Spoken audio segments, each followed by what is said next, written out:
starting the recording, the local high-quality recording of this stream, I yet again forgot to hit record. I tell you, you know, you got to be there. Get spicy. All right, fine. I'll get spicy. Well, that was my daily. I only have one daily at the moment. What could I use to get potentially somewhat? Well, no, that's probably a bad idea. Let's see. What's in my favorite ships here? Phoenix is quite a good spicy ship. Cherbourg isn't too bad. No. I don't want to look at all my wands. Show me decent ships.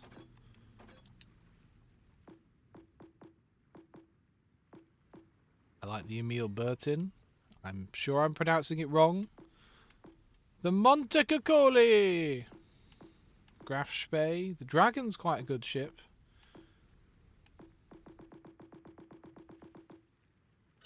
What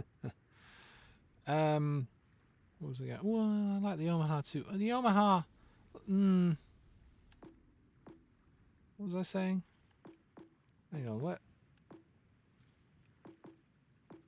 Is it a 3? Is the Phoenix a 3? It is. Alright, fuck it. I'm bringing the Phoenix out.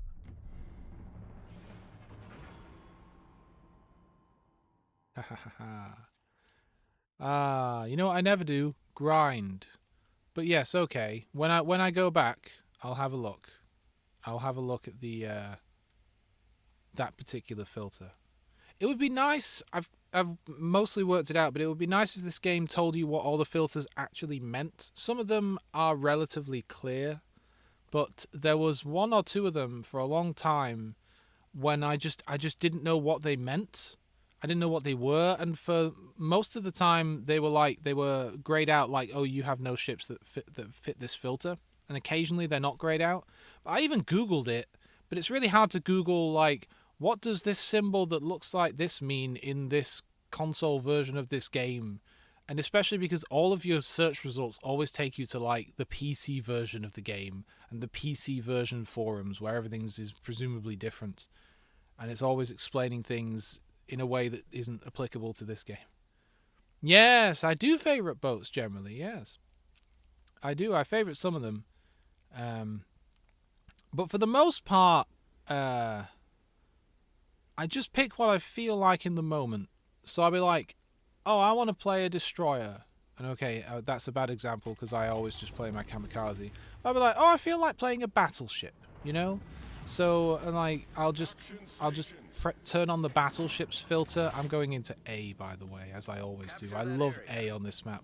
I'll turn on the battleships filter and I'll just scroll through them and be like, which battleship do I feel like playing right now? And then I'll just pick that one. I don't even notice if I'm leveling it up or if I've already finished leveling it up most of the time. I occasionally pay attention, but I just have a good time. I like this ship. Fast reload. Good at starting fires. Squirrely. Look at her squirreling around. I love these old ships. Look at these boats. Look at those boats hanging off the edge of the ship. I wish the game would let me look at the ship a bit more. That would be nice. Look at those guns, man. Alright, toot toot. Good luck and fair seas. You're my favorite boat. Alright, I've been soundly about to be engaged here. Let's wiggle. Oh, they're turning on the lights in the town for me. Yeah, he got a good little hit on me there, but I was already wiggling. Already wiggling. I guess I will have to swing left here and go behind this. That would be the smart move. What's the range of my torpedoes? 5.5. Oh, is that torpedo plane coming for me? There's a torpedo plane behind me, just to my, like, starboard aft, I guess. Yeah, he's coming for me. I'm already turning hard to port in preparation. Look at that. Look at that. He's really... that was a slightly poor shot. Let me just level out. There we go. Wow, they really want me. You know what? I wouldn't mind having a bit of smoke. That might be nice, actually. Let me get a little smoke. Can I swing around before this guy drops more stuff on me? Oh, that's a good shot. He hit me. What? Did it I guess he dropped too close. It didn't arm. Or it went under my bow. I don't know how depth works with torpedoes in this game. Like in real life, you wanna identify the ship that you're trying to torpedo and then set the the torpedo depth, because you want it to well, first off, you want it to hit them, but you want it to hit them nice and low down below their torpedo belts or whatever. So different ships will have different drafts and stuff. Alright, Mr. Destroyer, you may be lining up to do a torpedo volley here, so I'm just going to let you get out in front of me. It doesn't look like he is, though. I don't like to get in people's way, you know what I mean? Right, now they could be coming behind me, frankly. They are in A, and there was a battleship ahead of us right here. And if there is, I don't want to move forward too much and get torpedoed here. This would be a great spot to, if I were the enemy, just lob a few torpedoes in. But they, yeah, like that, for example. That's why I was already beginning to back up. But also, if I hadn't backed up there, I would have been that destroyer. Oh no. Oh no, oh no. Alright, we going. This is bad. A lot of their team just appeared behind the smoke. Thankfully, a lot of our team are here. Now, this may be a poor move, especially because this guy is beginning to reverse. That is a shame. I was really hoping to hit him. Maybe just do a wide spread to scare him off. Ah, he ain't coming back. Let's just do a spread to scare him and run away. Yeah, I have my sonar, but I'm not sure. I mean, I'm not sure what use it would be here. I may have been able to spot the destroyer if he was close enough. He was last seen behind that island, and that'd be a bit too far away. I don't really need to spot torpedoes at the moment, because that guy just launched his torpedoes. Okay, maybe a cruiser could launch them, but these cruisers are all kind of behind cover anyway. Except for this guy. I didn't realize this guy was on this side of the island. He looks very shaded behind the island there. There you go, I actually hit him. He turned back around. I'd hoped he would turn back around. But yes, I do know I have sonar, don't you worry. I just didn't think it would be particularly useful in that situation. I'd rather save it for if I really need to detect some torpedoes far out or something. The Jaguar. Let's put these fires out and focus on this cruiser for a sec. I've not been doing a lot of shooting. You know, I said I'd get spicy, but this is perhaps a bit too spicy. I mean, if I go out there, I'd get slaughtered. So I'm instead being cautious. But this ship is very, screw it. Well, no, because I really want to go out there, but there's a battleship over there that could easily engage me, and there's nothing else for him to engage right now. Our team are mostly just these guys down here with me. There's mostly this little corner is what we've got. If this battleship goes out there, I'll go with him. Yeah, okay, I'm going. I'm gonna go help the Iron Duke. Look at this guy's username. Did he fall asleep on the keyboard? You guys ever watch that cartoon Freakazoid? Probably not. Alright, at least he's not trying to torpedo me. Oh god, the Jaguar sees the opportunity though, you know? And of course he does. It's the perfect opportunity to smash that battleship.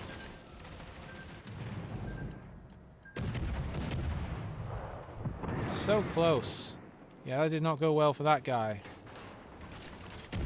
The thing is, this ship I'm in has a lot of guns everywhere. Did that guy swing around to launch another volley of torpedoes, this time at me? Get out of here! See that? Remember that battleship that I said would be able to engage if I came out here? Well, here we are. Alright, I'm going to swing around this island. There is a ship behind this little island here. Oh, come on. You're almost in range. Oh, hello. Can I just... Oh, come on. Come on, guy. Oh, good. He got him. Alright. Okay. I think we're winning. I'm helping.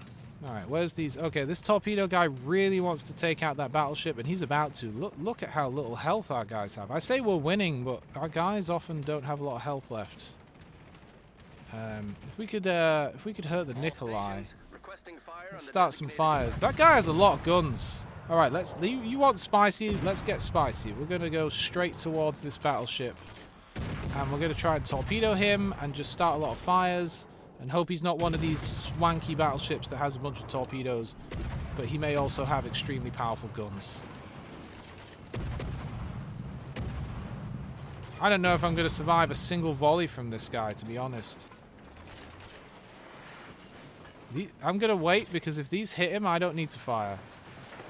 Alright, they did not. Oh, wow. Die! They did nothing. Look at his guns just looking at me. He wants to kill me before he leaves this world. Alright, might as well stop the fires. Now what's going to happen? Now what's going to happen? Alright, well, I'm being bombed by their aircraft carrier. Fair enough, but like... Is this cruiser going to focus on me? Oh, don't start another fight. Okay, it was just my torpedoes. I wasn't using those. That's fine. This cruiser could be a problem. What's that guy's name? Dona Ruin... I can't read that. Yeah, this guy is going to kill me. I'm done for. I mean, like, look at the map.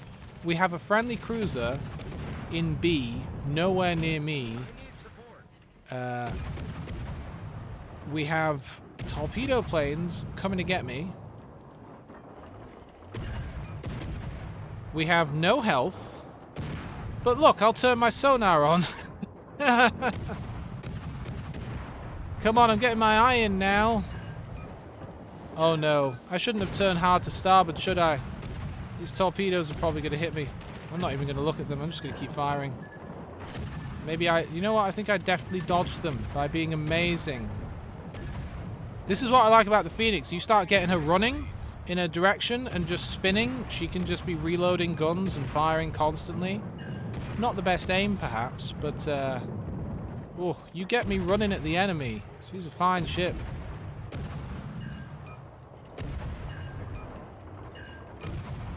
I still don't have a lot of health. It would still, and these the aircraft carrier may be dead, but she's still sending her planes to bomb me a little bit more. Ah, I just lost my engines. No, I need those. Good game, everyone. Yep, I knew that was me. And I could hear the bombs falling. You know what? I've not even checked all my little streaming pages. Let me get rid of those. Okay. Oh, hey Tia, how's it going? How did your stream end up going last night? I watched it right before bed. I was about to go to bed last night, and then I saw you were going live, and then I ended up spending another 30 minutes watching you instead of sleeping. Hang on a minute, I can do a thing here. God, you have a lot of badges. How do I? I know me looking at my screen is high quality entertainment, not really something you want to see, but I want to do something here. It'll just take us. Because T is very nice and always plugs people.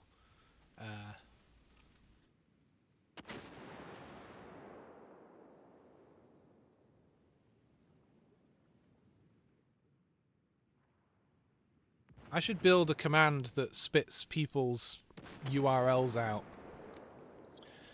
Oh, I kind of just wanted to see how this game ends. I normally would quit out, but this is kind of interesting. You've got that one cruiser that I was doing a fair bit of damage to, or at least it felt like it.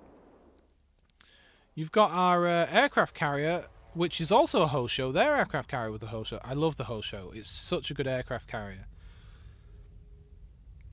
Our fur attacker just finished off that cruiser, so now it really is just their destroyer in B.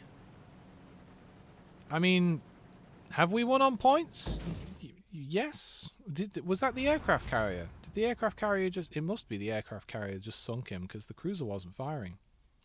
Nice, that was a fun little match. I even got some torpedo hits. I was the toppest player. I know you can't really tell because of the way I have my screen. And I do that, by the way. I make the screen look a bit weird, like that, so that when you're in-game, you as the viewer get a better view of the minimap. It doesn't cover any of the in-game UI stuff when you're in a match. But I want to be helpful. I want to make it easier for you to see what's going on. This guy's username is War Daddy. I'll let that sink in. I enjoyed this guy's username. That's a lot of D's. How do they remember how many D's to type in when they're logging in? 1, 2, 3, 4, 5, 6, 7, 8, like 11 D's? How do they remember? I like people. You know what I like? I like people with cool usernames, and we don't see enough of that anymore because when you sign up for like Xbox nowadays, it gives you a suggested username. It like generates a random one. Or if you're like signing in on certain devices, it will just kind of generate a profile for you. Like Google's game service does this. If you're on like your phone, your Android phone, and you play a Google game thing that ties in with whatever, they just kind of generate a name for you and you might not even know that they've done it. But in the old days, when you were signing up for Xbox or whatever, you had to enter your own name. They didn't give you any suggestions, so you had to at least come up with something, even if it was bad. You had to come up with something, uh, and then you got people being inventive and coming up with cool names and stuff. You know what you don't see much nowadays is people putting their actual like real names in, and then their dates of birth. That used to be a very common thing. Like it might be like, Joshua 1984 or something. You don't see that as much now, what with people finding like dates of birth and names and things more of a kind of private piece of information, not something you put in your username. But yeah, that used to be a thing. Anyway, that was a fun little match, wasn't it? I like the Phoenix. The Phoenix is a good ship. I tell you what, Tia, you want to get like a good lower tier. It's a tier 3 ship. The American Phoenix cruiser is a great ship. Tia plays Warships as well. The Phoenix is just great. It's got guns all over it. It's great starting fires and just constantly harassing the enemy. It's got good torpedoes, decent torpedoes. She's really maneuverable. I like the Phoenix. I had a lot of fun with the Phoenix and with the Emerald. Does the Emerald come after the Phoenix? It must do, right? Is it like a 4? No, that's the Omaha. Pensacola? Maybe. Is it a 2? Where's the Emerald? The Emerald's a cruiser. Wait, the Emerald might not be American. Maybe that's my problem. Is it English? Oh yeah, it's the English. Okay, it's an English cruiser. So there you go. The Emerald, English cruiser. Also fun. I had a lot of fun with the Emerald. And the Leander. Instead of just saying how much fun I had with all these ships, why don't I actually play the game? Oh yeah, Sammy, you were saying something about filters. If you filter special tab, okay, so that's this section. The first one on the left. Oh yeah, that shows me ships I've not like fully leveled up yet. Yes, and I do pull this out sometimes, but as you can see, I have 39 of such ships. I'm in no rush. I really am in no rush. Some of these ships I've never even touched. I don't think I've ever used them in it. I think I unlocked them in Akazi and just haven't used it yet. Same with the Jaguar. Good ships. I can tell they're good ships because I've seen other people play them and they seem to play very, very well. You know what I could bring out I could bring out this one. This Russian battleship, which you can see again I've not played much of. Tell you what we'll do. I've not put an upgrade on it because I don't know the ship well enough to know what I would like. Like, do I want, a better aim? Do I want more secondaries range? Do I want better traverse speed on the batteries? Usually that's what I want. So let's take this rust bucket thing out and see how we feel about it. And then we'll apply some kind of upgrade based on how we feel. It's unlikely that Kara is here today, but Kara Danvers followed me yesterday after my stream ended, and I just wanted to say thank you. I try to thank everyone, even the people who follow outside of the stream. I never knew that was really a thing, because when I started using Twitch, I just thought, okay, well, people they're gonna follow during a stream, right? But like, I didn't think people would generally find content that isn't live, like the VODs, like the video on demand stream archive recordings, because Twitch is very much in your face about like, you should watch people who are live now. That's what we're all here about. And I didn't even know it was really possible to browse like a list of like, here are the streamers who aren't live right now but have videos you can watch. But I do get people who follow me even though I'm not live. And I assume that they're watching the archive and then following or something like that. Okay, so what? Okay, so I'm in this. See, I have such a bad memory. I'm like, okay, what ship am I in? Yeah, dear. I'm gonna swing left here. I really like the look of this rock between me and A. See, look at the minimap. This is the zoom I've built, but like that's how the minimap normally looks, and it's so tiny because you've got that safe area. Like the reason all the UI elements don't reach the edge of the screen is a very traditional thing, right? Because back in the days of CRT displays, you had to adjust your like tracking. You had to adjust how the image would appear on the screen, and it was entirely possible that if it was poorly adjusted, part of the image would be off the edge of the screen, right? And then that became a thing. I'm gonna get bombed by this aircraft. I mean, there's nothing I can do. He's gonna skip bomb me. Look at that. He did absolutely no damage. The bombs just hit and bounced off. But that was fun. Alright, anyway. The point is, it was a thing with CRTs where you couldn't be sure that the edge of the screen would be visible. And even with like early LCDs, you had that safe area that would be removed because it was assumed that it wouldn't be displayed. So they just took it out a lot of the time, which is really annoying when you tried to get an early modern TV in like the mid 2000s or something, and you wanted to do something crazy like, you know, hook it up to a PC or something. Like, who would ever hook a TV up to a PC? This is 2005. What are you talking about? And the thing is, back then, the drivers for the PC and stuff, they had no useful concept of that kind of safe dead zone. But the TVs would force it. Oh, I'm using high explosive round. You try to torpedo me. I mean, you're doing a good job because I'm not dodging. Jesus, that's a lot of torpedoes. That's 6 torpedoes about to hit me. Wow. Wow, they didn't do much, to be fair. This thing, either those torpedoes suck, or this ship is amazing. Yeah, so it was really annoying for me back then because I wanted to use XBMC to have, like, media center stuff. I know I'm flooding. There's nothing I can do about it. But yeah. So, let me get my thoughts in order. I'm sorry. I'm trying to play this game and decide what to do. And also explain complicated old crap. Yeah, so like when I first ran XBMC on Windows. This was kind of before I really got my feet wet with Linux or anything, so I was just like, oh yeah, okay, Windows, whatever. This guy's skip bombing me again, but it doesn't do a lot of damage.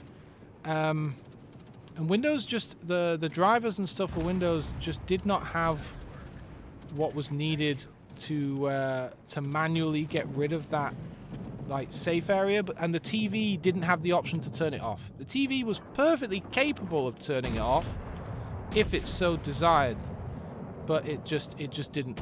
That wasn't an option that they figured they wanted to give you. Oh, I hit the Mahan, nice. I was just randomly firing there. So yeah, it was really annoying because the outer edges of the screen would just be cut off. But then I switched to Linux, and Linux had a tool in it at the time that let me manually squish the screen up. This is what I was concerned about, by the way. I kind of didn't want to come down here because I knew that there were several... What the hell is the range of my secondaries? 4. I knew that there would be two unfriendly destroyers here.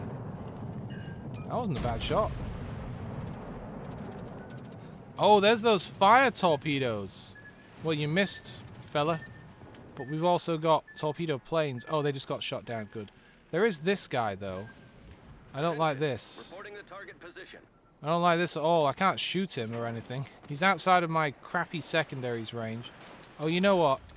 He's gonna try and swing out this side of the island and torpedo me. I'm gonna spin away. I should spin away anyway because like their whole fleet is back over there. There's a freaking Fuso over there.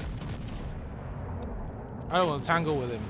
This ship's pretty cool. If I could maybe if I could make it faster, Or maybe make the rudder a bit faster. See, there's those torpedoes that it wanted to hit me, but I chose to slow down and change course slightly. The ship is on fire. Because I know the Mahan, and I know it's a good destroyer, and I don't really want to go up against him. Alright, so I think I'm trying to keep all of my guns in arc just to get a shot off on this guy. And he's just not changed course. He's about to, now that he's getting shot at. Let's see where he goes. Surely he's not just going to go forward. Ah, screw it. Let's just fire. Oh, he turns just as I fire. Alright. I stayed... Oh, yeah, I hit him real good. Nice. He's dead. Oh, we have a kamikaze. Good. We also have torpedo planes, which I think are going after our cruiser. We have a lot of... Okay, you look on the minimap. We still have a lot of people on our team, but the vast majority of them are down at sea. They've finished their little war down there, and they're working their way back up.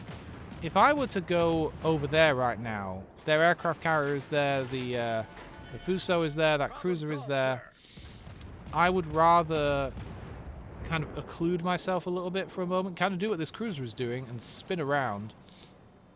What do you think the range of these torpedoes is? I'm looking at them approaching me and I'm like, should I be changing course to avoid these, or are they going to run out of fuel before they reach me? Surely they'll run out of fuel before they reach me. I am changing course just in case. Uh-oh, I'm going to hit something. Yeah, okay, we're good.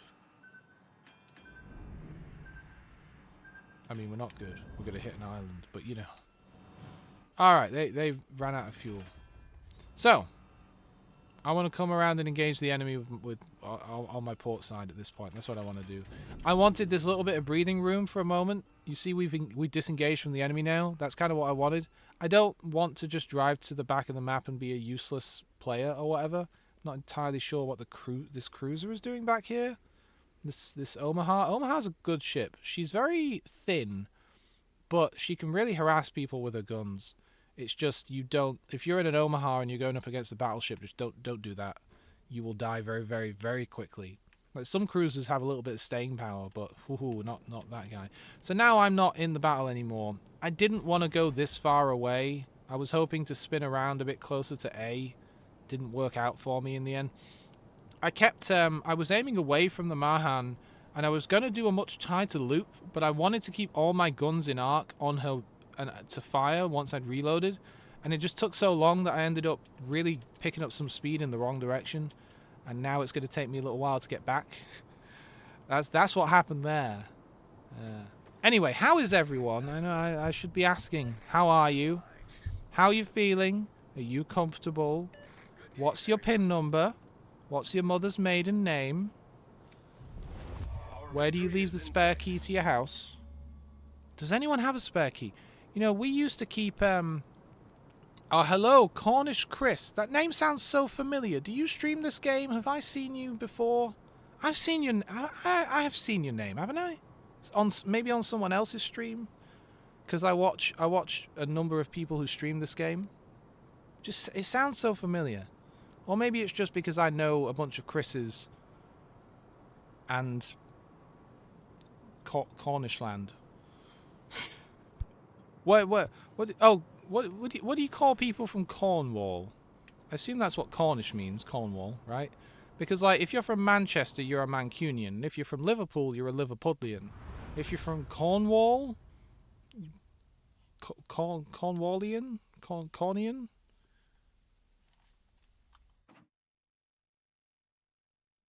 I think if you're from London, you're a Londoner. You're just like a Londoner. The Romans called it Londinium, which I think, honestly, better name. I like saying it. Londinium. Cornish. Okay, I mean, yeah, okay, Cornish, yeah. But what if you're saying it like a noun? I guess it is. I guess, like, you could say, well, no, you've got... You see what I mean? I'm not good with language, but I feel like there's a difference between something like Cornish, which you could say like English, but you wouldn't say, like, you would say they are a Mancunian, but you wouldn't say they are an English, and you wouldn't say they are a Cornish. You know what I mean? Like, it's a different type of word. Like, it's more of an adjective than a noun. Like, Mancunian is a noun. I am a Mancunian, whereas you wouldn't say I am an English. You see what I mean? I'm curious now. I should look it up later. What If there even is a term, because I'm guessing there isn't a term for every single place everywhere. You know. Okay, I played that ship now. I kind of have a feel for what I might want. Uh, Battery dispersion seemed okay. Um, I mean, I might just go for the same old battery traverse. I didn't feel like my guns were particularly slow. They seemed fine. You know what? Secondaries were kind of poor. That secondary range barely being 4 kilometers was really poor in that match. So let's improve those a little bit. It's kind of a cool ship. I enjoyed this. Anyway, welcome, Cornish Chris 86. I was just talking a few minutes ago about usernames online and stuff, and in Xbox and things. And I don't know if yours is literally an example, but I was saying how it's funny how we've seen usernames change over time, because in days gone by you would see a lot of people who would use their name and their date of birth as their username. And I said something like Joshua 1984 or something, right? That would be a username you would commonly see 10, 15 years ago or something. Oh, Andrew Cunningham, good. Yeah, give me more of him. I already have him, but give me more of the things that let me upgrade him. That would be great. And I was saying you don't see much of that anymore because people are more private about their personal details, like their date of birth and then their real names and things like that. And usually people have very different names now. I don't normally bother looking in here. See, my Andrew Cunningham looks like this fella.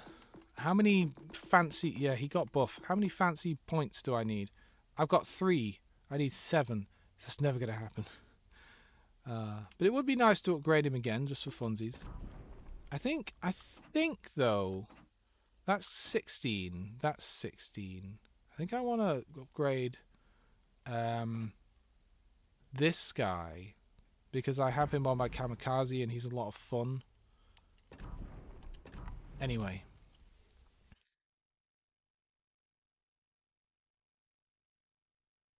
Yeah, yours is the same but without the underscore and the 1. So tell me, what's your pin number? Oh, what is that? That's a tautology or something, right? Because pin number, people know that PIN stands for personal identification number, right? Reminds me of when I was young. Not that I'm old or anything, but when I was really little, when I was 8 or something, I kept seeing stuff on the TV. Like my parents would be watching the TV, and I wouldn't really, when you're too young to really understand what you're looking at. And the news kept reporting on holes in the wall, right? They were always talking about a hole in the wall. And as a child, I was like, what's going on with all these holes in the wall everywhere? There's holes in the walls. They're talking about the holes in the walls. What is happening? And of course, that was just what we called ATMs, like cash machines. Back then, before people really started calling them cash machines, or ATM, automated transaction machine, which I'm pretty sure is what ATM stands for, or maybe automated teller machine. I think it's automated transaction machine. But we would call them a hole in the wall, because that's kind of what they are. They would just cut a hole in the wall somewhere and put a cash machine in. Yeah, you still call it a hole in the wall. I don't think it's gone away as a phrase. I think it might be a bit more regional now. But I think everyone knows it as a hole. But yeah, but as a child, I was like, a hole in the wall? Hey, I have a few parts from a cash machine, actually. I had a friend who was one of the people who does maintenance on cash machines. And we got to play around with the computer from inside one once. They literally, it was an old one. It was just the computer unit and the display and stuff. I still have it somewhere. Not the computer, but the touchscreen display itself. We tore out of that thing. I always thought I'd use it for something. Nowadays, it's so easy to get that kind of touchscreen display. At the time, that thing needed a particular kind of graphics card to run it, like a PCI card that would be specific for running that kind of display.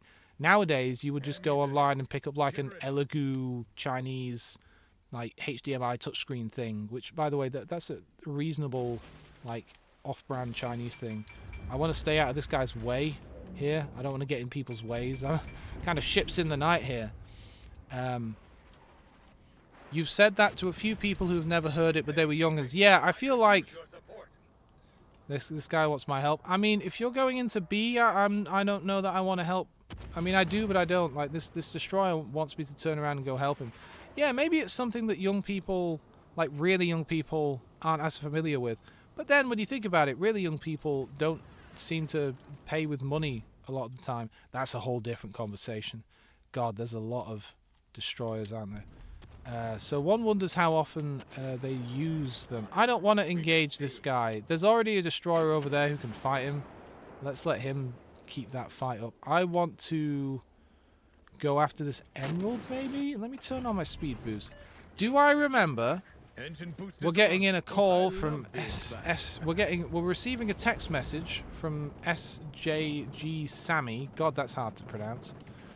Do I remember the ghost show that they put on live one night? I'm going to crash while I'm reading this.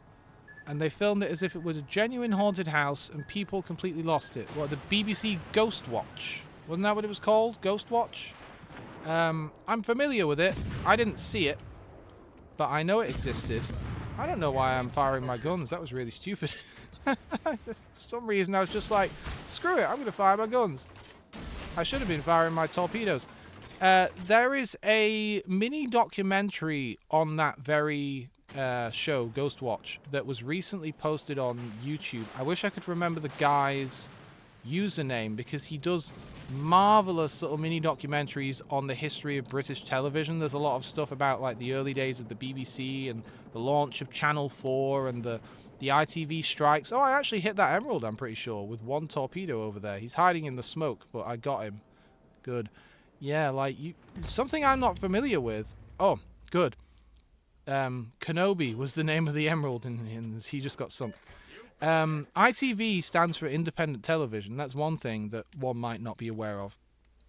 And okay, for people who aren't in the UK, who are like, what the fuck are you guys talking about?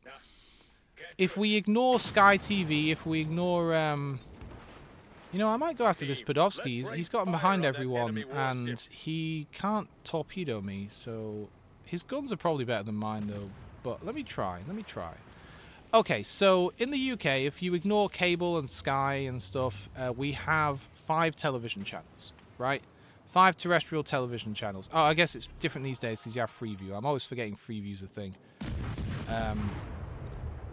5 television channels. You wouldn't fight him. Yeah, maybe I shouldn't. But I'm here now. I mean, how hard could he be to kill with such tiny amounts of health? I heard that. I heard the Halo shield recharge. He's actually close enough to torpedo me at this point, and he did. There we go, dodged him. Oh, hey, Tokra. You know what? God, I've got so many people and so many interesting things to talk about now that I'm getting backed up on things. Now I want to talk about Stargate.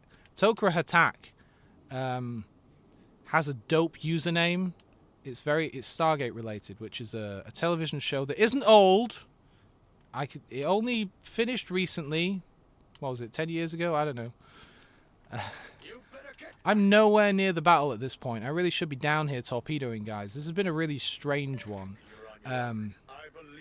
I was just watching the episode of Stargate the other day where they meet the Tokra for the first time. I just wanted to see the look on Jacob's face when he found out the aliens were real. Anyway, as I was saying, television, early television in the UK, and even up to like the late 90s, early 2000s, there were 5 channels.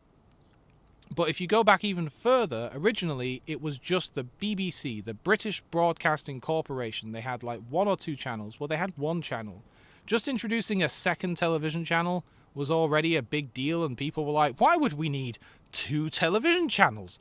You're crazy. Why would we need that? But eventually it was decided like, hey, we should bring in like corporate, privately owned television and not just have state-owned television. That we should have something that is independent of the government. and they called it ITV, Independent Television, or as many of us call it, Channel 3. I really don't want to go into B right now. You looking at this mini-map? There's 2 destroyers in there, 2 battleships. Like, I already have to get close enough that they can see me just to be able to, like, get in range to torpedo these guys. It's dangerous in there. I don't want to go in there. I should probably just go after their aircraft carrier and trust that my team can do the rest of the work. It's dangerous in there. I am going to lob some torpedoes in. I don't think I'm going to hit anything.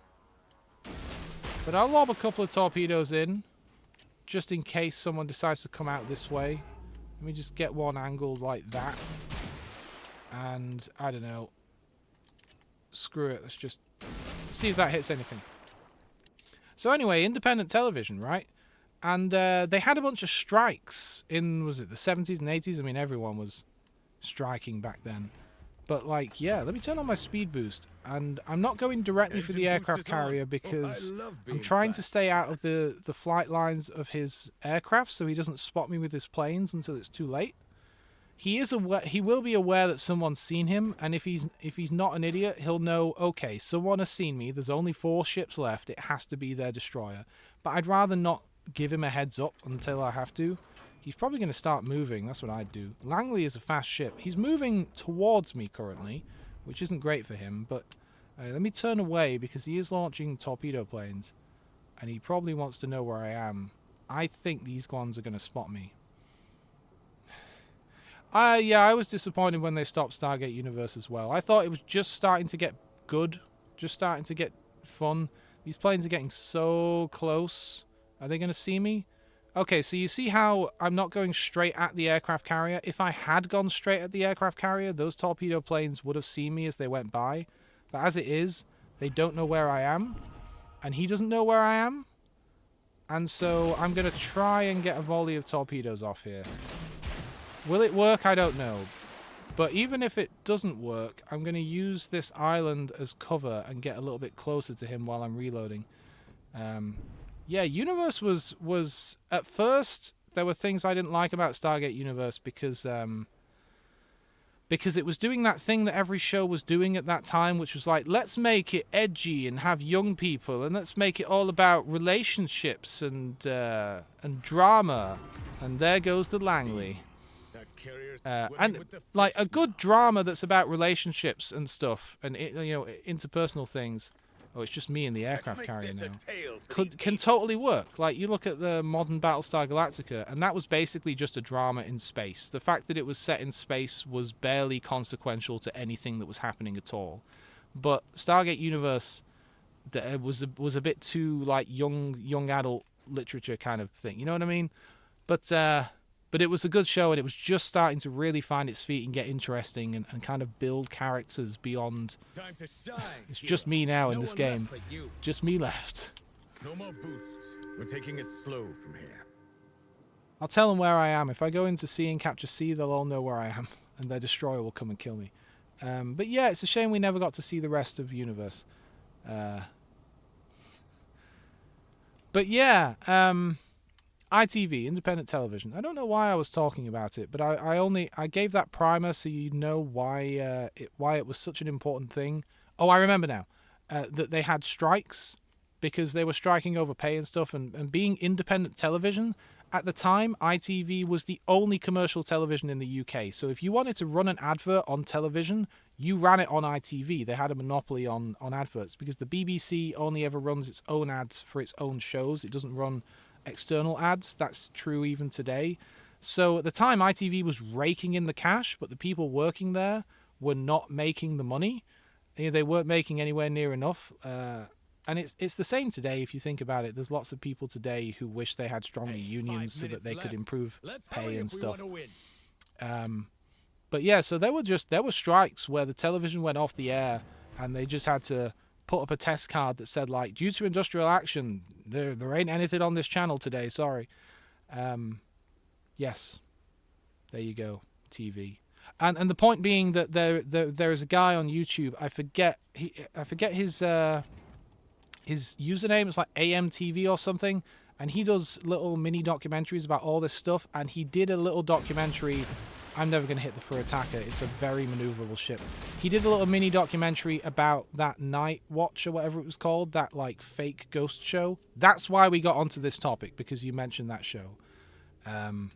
He did one, and unfortunately he had to repost it because the BBC claimed a bunch of copyright on a lot of that stuff, a lot of the footage he used. But yeah, so that's probably a good little video to watch if you want to learn a bit more about that whole thing. That was crazy.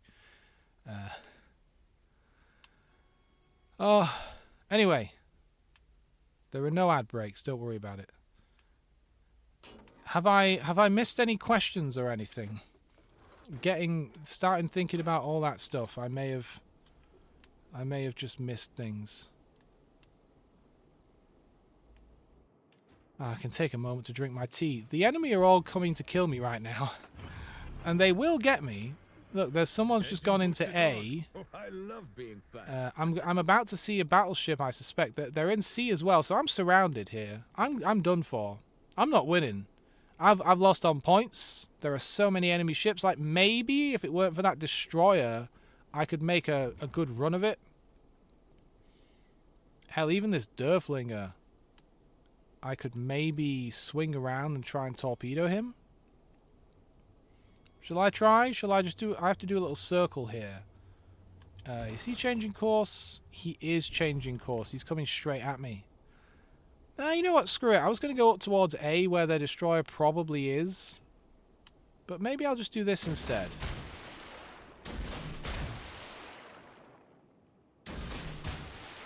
It does mean that I now have to wait 30-odd seconds before I can torpedo anyone again. So whoever's in C, I'm really going to have to wait before I go and engage them and hide behind here instead.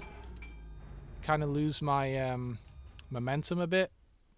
But, you know, maybe I'll hit him with one torpedo. Yep, there we go. I hit him with one torpedo. It's kind of what I expected would happen. I could always deploy smoke. You know, I could always deploy smoke. Plus, they know exactly where I am. Oh my god, I killed the Derflinger. Jesus. He was flooded. Alright, we got some of our torpedoes back now. Let's get moving. Because here's the Furataka. Hello, Furataka.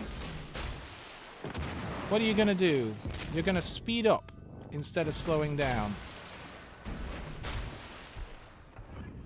Yeah, I know. You're sending lots of torpedoes my way. 2 of them are going to hit you, though, buddy. Oh, he got me, but I got him right at the end. Nice. Oh, maybe if I'd had more time, I could have taken them all on. Who was that destroyer that was left, though? The Sirocco. Okay, he would have probably killed me. That was fun. Was fun. The Indefatigable. The Indefatigable. I like that name. You know, we had the audacity, the British had the audacity to name a battleship. I say it now. What was it? Indestructible? Invincible. Invincible? Invincible. You've got me questioning myself now. It was invincible, right? And then it was sunk. Not a good name for a ship.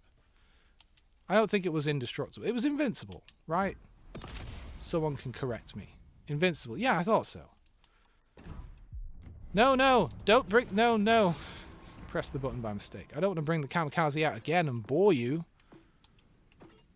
It would bore... Hey, remind me what this filter is. Because this one is specifically the one that for a long time... I feel like I know it. I feel like it's missions and things. I don't know what this blue... I don't even know what this one is. This one's never unlocked for me. I don't know what that means at all. I think this one is like missions, you know, stuff for the all the other stuff, all the like, you know, the mission things, all the things for the what do you call it? The ongoing week by week thing that you level up. Oh, God, the campaign. I think it's campaign stuff. Win. Yeah, you keep saying win rose as if I know what that means. What is a win rose? Sammy, you gotta educate me. What the hell is a windrose? I'm pretty sure that's not a word. You know what? I've got a dictionary next to me. It's a bit old. It doesn't even have the word internet in it. It's so old. But I could look. I'm not sure that's a word. Oh, I need that tea. I'm gonna pull out a ship in a minute, but I'm really curious what this icon means. Because, like, how do you Google it? How do you... When I've Googled this and I've been like, oh, it's like a spiky blue icon with a ship's anchor in it. And I've just never been able to find answers because it's really hard to Google. When they do an event and you have to play the ship once to get a reward. Okay, so that's why it's never unlocked for me, because it's an event-related thing. I guess it's never ever once for me, you know...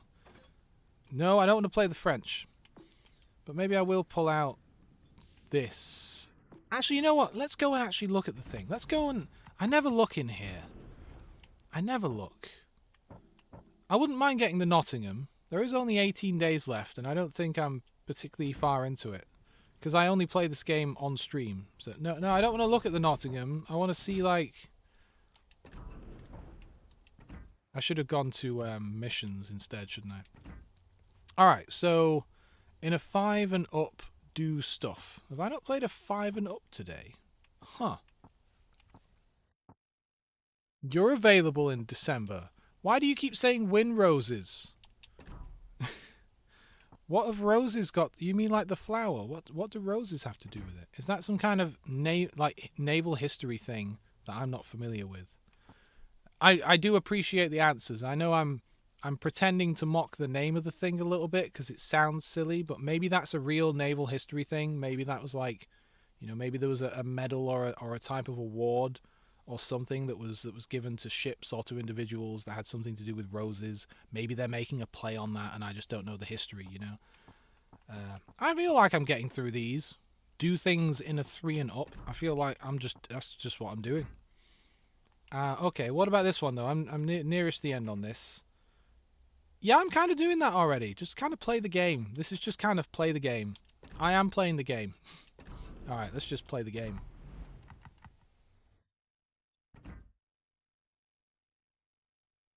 I don't have any legendary ships, because legendary is this icon at the top, right? This, like, this thing.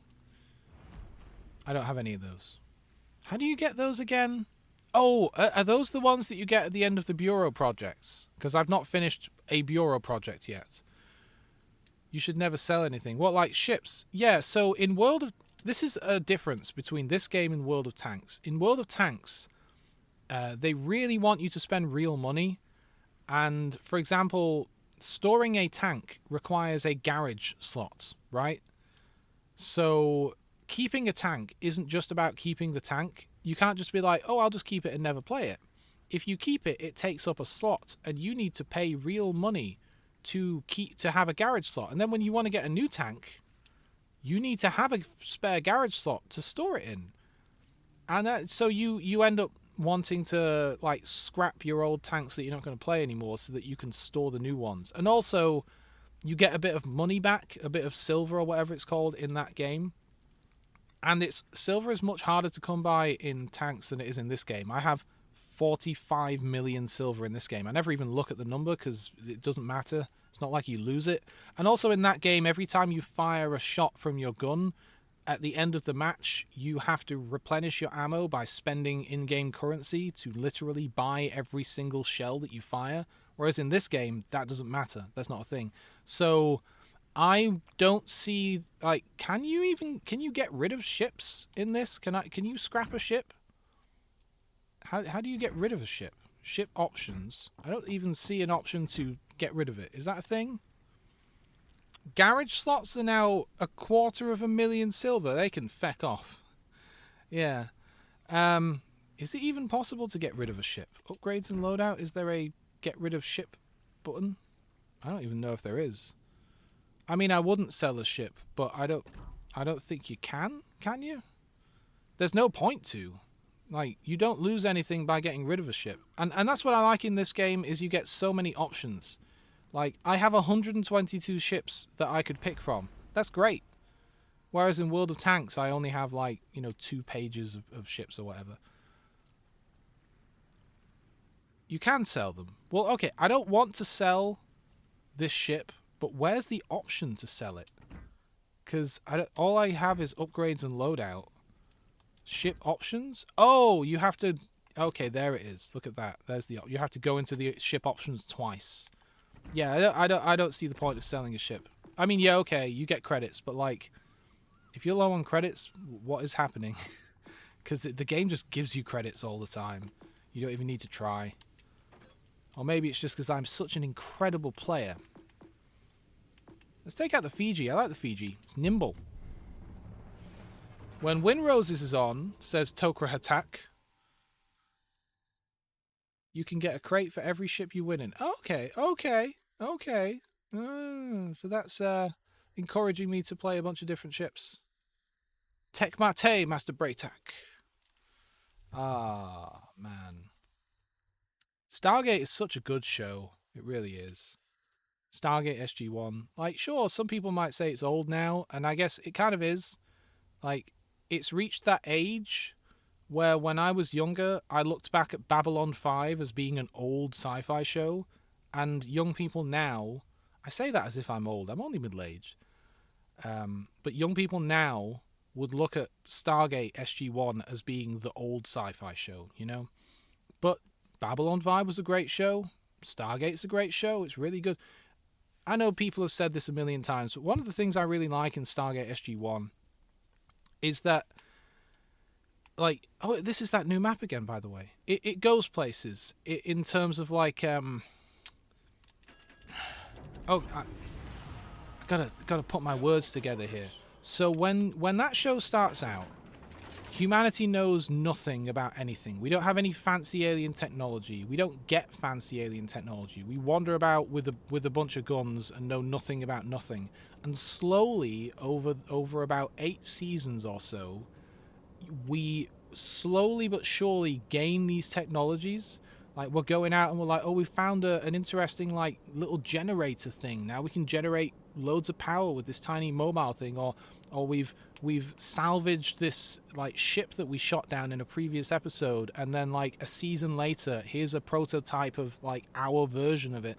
And slowly but surely humanity kind of picks up on these technologies and ways of doing things, and over time becomes more and more competent in a way that feels vaguely realistic, or at least enjoyable. It's not like other sci-fi shows where we immediately unlock all the technologies as soon as we go to space or whatever. And it feels like it evolves over time. You know? It's great. And it's great to look back on it and be like, oh yeah, I remember, like, the episodes where such and such a thing was developed, and so on and so forth. Instead of just being like, well, we have it now. There was an episode where we got the technology and now we can just make these things or whatever. Oh, man. Those shows were good. Let's see. Tokra, you have a huge ship collection. Well, I guess so, yeah, but that's this game, Filthy. You get a huge ship collection in this game. I guess it depends how you play it, because I don't grind individual ships or individual lines. I just pick things I think sound fun. I'm scared about going around this corner, can you tell? I don't know what's out there. I'm scared, because it'd just be me. Like, yeah, okay, there's a cruiser behind me. If I spin my camera around, there's a cruiser back here with me, the York. But you know, it's kind of me. There is a destroyer that we should be able to see momentarily. Can I bring my guns to bear? Okay, he can see me, but I can't see him. Classic destroyer. There is a cruiser coming around the corner. That destroyer is going to torpedo me. I can't sit here for too long because the torpedoes are going to be on the way. I kind of wanted to get a volley off at this cruiser before I reversed, because that destroyer is absolutely going to torpedo me. Why wouldn't he? He'd be a fool not to. Am I even going to hit this guy? No. Alright, let's reverse before those torpedoes that I imagine exist hit. I mean, come on. I'm going to look like a fool if he didn't torpedo me. I will read your message in a moment. Has he not torpedoed me? He was right there. He had the opportunity to hit me in the nose. I wasn't even moving. Why didn't he shoot me? Why didn't he? That's weird. Oh, we got a friendly destroyer coming out to save the day. You know what? Screw it. I'm gonna get moving. You need support. You're behind me. But yes. Oh, jeez. That battleship has a lot of health.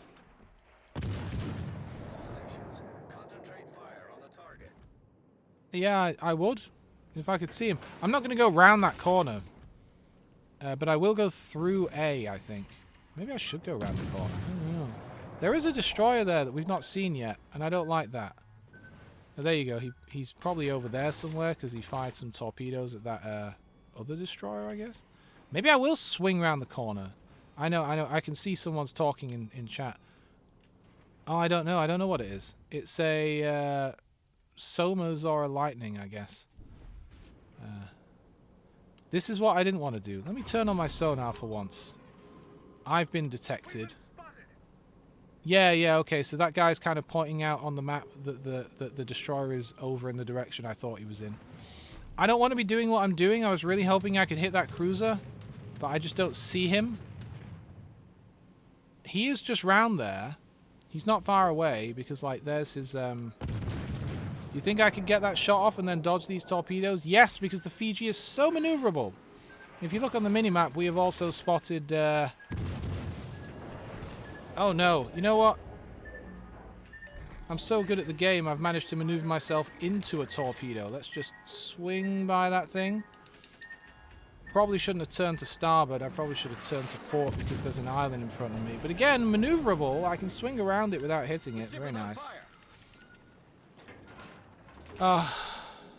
Yeah, that cruiser might have had sonar there. It will have been the cruiser that had the sonar because no one else was anywhere near me. Sorry, I'm not reading enough of the chat right now. I feel like I need to stay here and help them fight the Roma because it's basically just a cruiser and a destroyer who are going up against him. There is this other destroyer who's still here, like in front of me, the Leipzig. And I feel like it's time for me to drive straight at this guy. Yeah, it may be time. It's a shame I won't get all my guns to bear, but I wanna hurt this guy. My friendly cruiser buddy's gone, so I wouldn't be surprised if the Roma, pardon me, now wants to shoot me instead.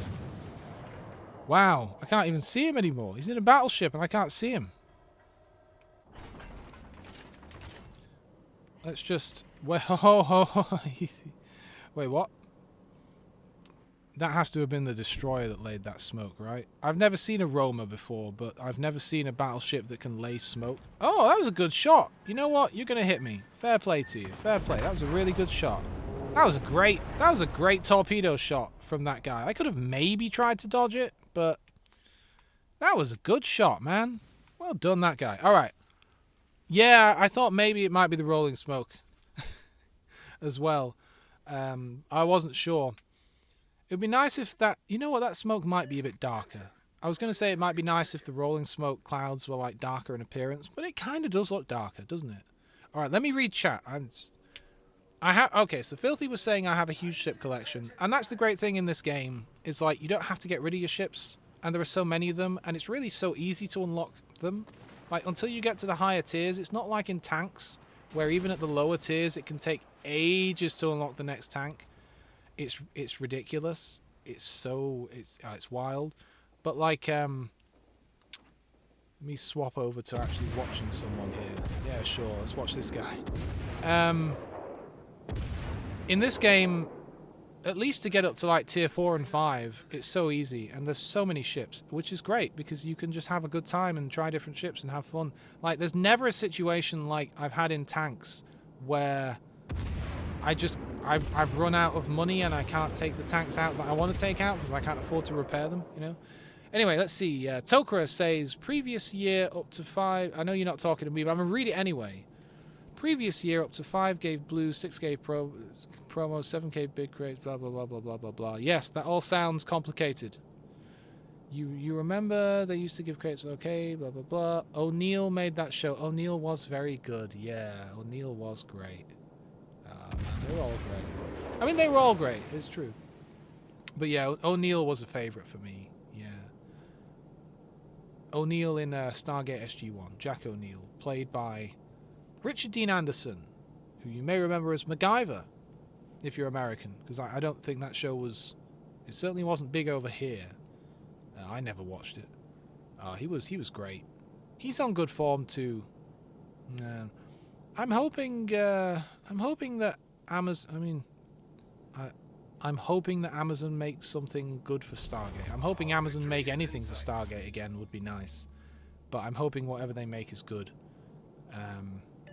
I don't know what I want them to make. Do I want them to make just like a like a new what do you call it? My brain isn't braining today. What do you call it when they make a new show based off an old show? They remake it. I'm gonna call it a remake. Like, I wouldn't mind if a reboot. That's the term. I wouldn't mind if they rebooted it. I guess because they can never take away the original show, and if they reboot it, there's a chance they'll do a good job with it. There's a chance they won't, but there's a chance they'll do a good job. You think there are around 600 ships in total? That's great. That's cool. That's a lot of ships. Blah, blah, blah, blah, blah. One new message. From tier 6 and up, Italian battleships have smoke. Noted. Speaking of that Roma, here he is. In close-up detail. Once again, rolling smoke. Nice. This guy bided his time, got as close as he could, and did a pretty decent little torpedo hit there. I wonder who's going to win this game. We're winning on points for now. This guy's doing alright. This cruiser's doing alright. Look at him. I mean, this Roma seems sturdy, though. Shall I watch till the end of this fight? I usually just quit out when I die. Because I don't care very much. I like playing the game. I don't necessarily want to just watch other people play the game. I don't know. I kind of want to see what happens with this Roma. He's just swinging around, swinging around. What's this cruiser going to do? North Carolina took out our Strasbourg, so now it's just our destroyer here and this cruiser fighting this Roma. I don't think we're going to win. They're taking the points away as well. Is he swinging around to do another torpedo volley? He must be, right? Or maybe he's just swinging around to bring all his guns to bear. I don't know. Seems like a bit of a waste to launch torpedoes at this point, seeing as he's almost dead. Because the guy's flooding anyway. He's on fire. Yeah, there you go. He's sunk anyway. Who you calling a torp? You know what I love? A bit off topic. But like, you know, when you watch a movie or a video game or a TV show or something and they have some fictional drug in universe, I love the names people come up with for those things. Like, you've got skooma in, like, Oblivion. Or, like, my favorite one is Nuke. That's from RoboCop 2, where the drug is just called Nuke. What are some of your favorite fictional drug names from movies, TV, video games? While I drink my tea and watch us win this game? I don't know. I mean, look, if our destroyer just turned around and ran away for 3 minutes, we might win on points. I don't know. They are taking all the points back. It really depends. Oh, buddy, that torpedo wants you. And there it is. Same guy that sunk me? You were just thinking of RoboCop? Well, just like in general, or you were thinking of the kid in RoboCop 2? Say what you will about RoboCop 2 being a bit more... the executives kind of came in and said, we want a less R-rated RoboCop, please. Because it's popular with the kids or whatever. And RoboCop 2 was born. But like that, the like drug-dealing 12-year-old boy who was like, you know, like a fucking mob boss guy. He was evil. That guy was great. That guy was perfect for that role. This guy's really going for it. Oof, that's an island, mate. Ooh, ooh, there's 2 destroyers coming up behind him. Oh, that's a good game, fella. You gonna get out of this? How are you gonna get out of this? Lay smoke and run? What? Yeah, he's gonna lay smoke. I'm not sure he's gonna run though.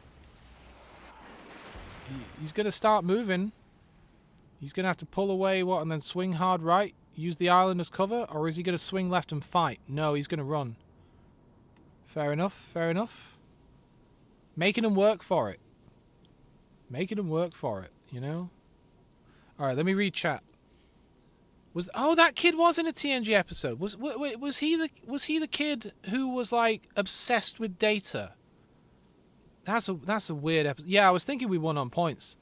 I wasn't able to work out like how many points we just randomly get per per 10 seconds or whatever. But if they're not able to catch up on points within the next 1 minute 20 seconds, I don't do brain math. Me no good, smart number. But this guy is getting chased the hell down. He's way too close to the enemy. I don't know if he's just not as fast as them, but man, this guy's going to get sunk. He is doing his best. He's trying to wiggle. His engines were taken out, I think, which is not great. You really can't be losing speed at a time like this when you're being shot at by 2 destroyers. I don't think he has an option. It was looking great, wasn't it? It was looking great. Until someone said we've won on points and jinxed it. Hey, he did take that guy out, though, to be fair. That was a good episode. I mean, every Data episode's a good episode. We're talking about Star Trek The Next Generation. The hip new Star Trek show. Actually, speaking of the hip new Star Trek show, that Star Trek Strange New Worlds is actually very good. It's a very good show. I'll tell you something that you might not be aware of. Because, okay, anyone on the internet can go on about Star Trek, and we all know TNG, and we all know this, and we all know that. But there is a YouTube channel. I'm gonna bring my Iowa out here. There is a YouTube channel called Star Trek Continues, and it is a fan production. And I know, like, initially that will put loads of people off. They'll be like, "Oh, it's a fan thing. It's going to be bad." But this one's actually really good.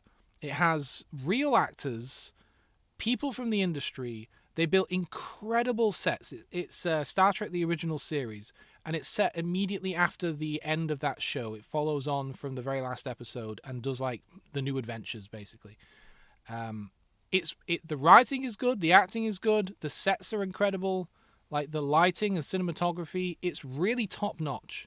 They only stopped making it because a new actual Star Trek show was announced, and they didn't want to run into potential legal issues because, like, they were making, old Star Trek, and then there was this, Discovery was announced, and it was going to be set back in old Star Trek times, and they didn't want legal issues, so they were just like, let's wrap it up. But that was a really good show. Genuinely, I really enjoyed it, and it caught the vibe of TOS perfectly, and the stories were great. Moral stories and so on. It's honestly, Star Trek Continues. If you want to see new episodes of the original series with Kirk and Spock and all of that, and you don't mind it being different actors, yeah, you should watch that. It's really good. It's all up on YouTube. There's like 6 or 7 episodes or something. Oh, so good. Those sets were so good. Man, yeah, he should have retreated sooner, you're right. Yeah. Yes. Strange New Worlds is fantastic. Discovery wasn't great. Yeah, I feel like that's generally what people would say. I'm a little concerned about where I am. I think I'm okay. We've got all these guys. We've got Bismarck coming over here, and also Bismarck. We've got Bismarck and Bismarck coming to help us out. It'll just take them a while to get here. Let's head towards A. I might just... No, we have torpedo planes. Are they coming after me? Well, whoever they are coming after, there is so much anti-air in the area. They are coming after me, right? They are coming after me, but hopefully most of them will get sunk. Okay, Iowa, how good are you at taking a hit from a torpedo? Let's find out. I probably could have sped up a bit and avoided that last one. Oh yeah, I avoided it. Okay, not bad. The thing is here, we've got... What the hell is a key? The hell is that? The hell is this ship? This battleship a key over here. I don't want to be engaging these 2 battleships on my own. I want the 2 Bismarcks to arrive. I also don't really want to show my side off to these guys because my sensitive belly, not great. Alright, key. I don't know what the hell a key is, but... Oh wow, what a terrible shot. The hell is a key? Oh my god, he has torpedoes. Alright, noted. I'm not sure there's anything I can really do at this point about torpedoes except just drive straight towards him. If I try to turn either way around, The ship is on fire. we have We have all these guys who are going to want to shoot me. Come on, Iowa. He's right in front of you. That was a good shot and all. What am I going to do here? I could try and turn away from him. That wouldn't necessarily be great because then he could broadside me with torpedoes. If I turn towards him, I might hit him. There are a lot of battleships headed our way, and if you look on the minimap, our friendly Bismarcks are turning away instead of... They don't want to come and tangle. I suppose I should have... Alright, let's hope that was the only volley of torpedoes that guy could send out. I mean, he's dead now. He's not sending anything else. Let's keep our guns on the port side and swing around. I don't like to do a 360, but let's swing around. Oh god, there's another Iowa. Well, okay, if there's another Iowa... I know now isn't necessarily the best time to repair, but screw it. I don't know that I'm going to live very long. Come on, guns! Gun, gun, gun! Alright. I don't want to swing... If I go south, past this island, there's going to be another battleship back there. We can't see him, but he's back there, who is going to be engaging me, as well as who knows what. The Bismarcks are coming in to help me out, but I just need to turn around for the moment. If I'm even going to survive that, just turning around. This Marlborough here, another ship I'm not familiar with, is really laying into me. You shouldn't smoke! Yeah, he got me. The Iowa got me. I was killed by like a 6-year-old anime child. Someone's given her a gun. That was kind of fun. I mean, I died, but like you can look at the minimap and see it was probably a good thing that I tried to turn around at least, or else I'd have been going straight towards maybe the Iowa with 2 battleships on either side of me. This Marlborough and whatever the other guy was, plus a destroyer coming this way.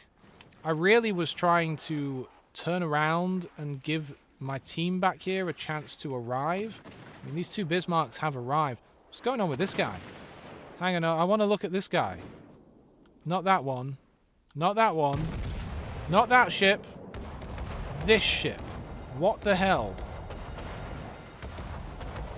I know it'll be some unlockable skin or something from some event, but just look at that. Historic realism, guys. This is what the Bismarck really looked like. Is it the Bismarck or just Bismarck? I think it's probably just Bismarck, right? Almost heaven. West Virginia. Bye-bye, Bismarck. We get a real good look at it now. Look at that. What's that flag he's flying? Those are coordinates. It's reversed, but that's latitude and longitude. Maybe it's the head office of the developers. Where are these devs even based? Where's this company based? Alright, good for them.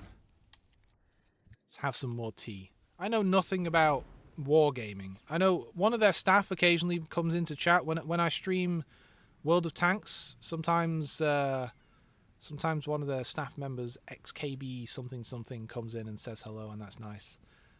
But that guy, guy. Hang on now. Who's the lady? One of the staff is a lady. I don't remember, but that person is based in the UK. But I wonder where the devs are based. Or just like this company. I don't know.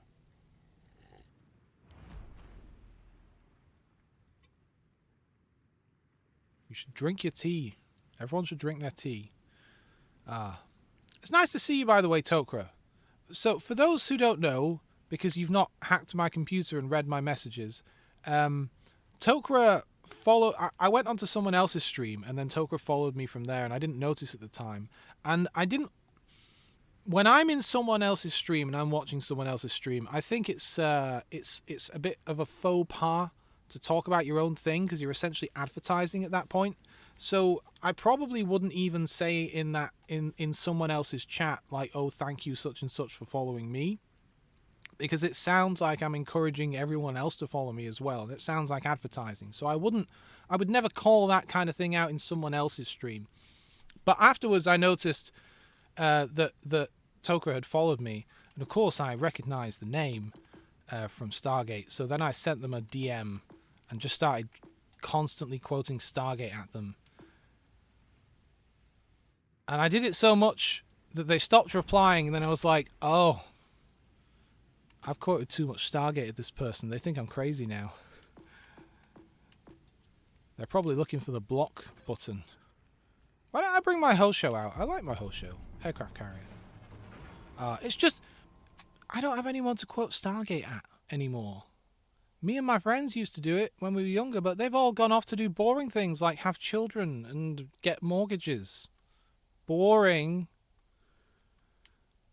And nowadays, no one gets any of the quotes anymore. I really want to, I wish my current batch of friends would agree to get together and watch like an episode a week or something of Stargate with me, and we could watch it through because they've never seen it before. I think it would be so much fun to watch it with new people. But alas, they're all so busy taking care of their cats or whatever it is people do. Building bookshelves, I don't know.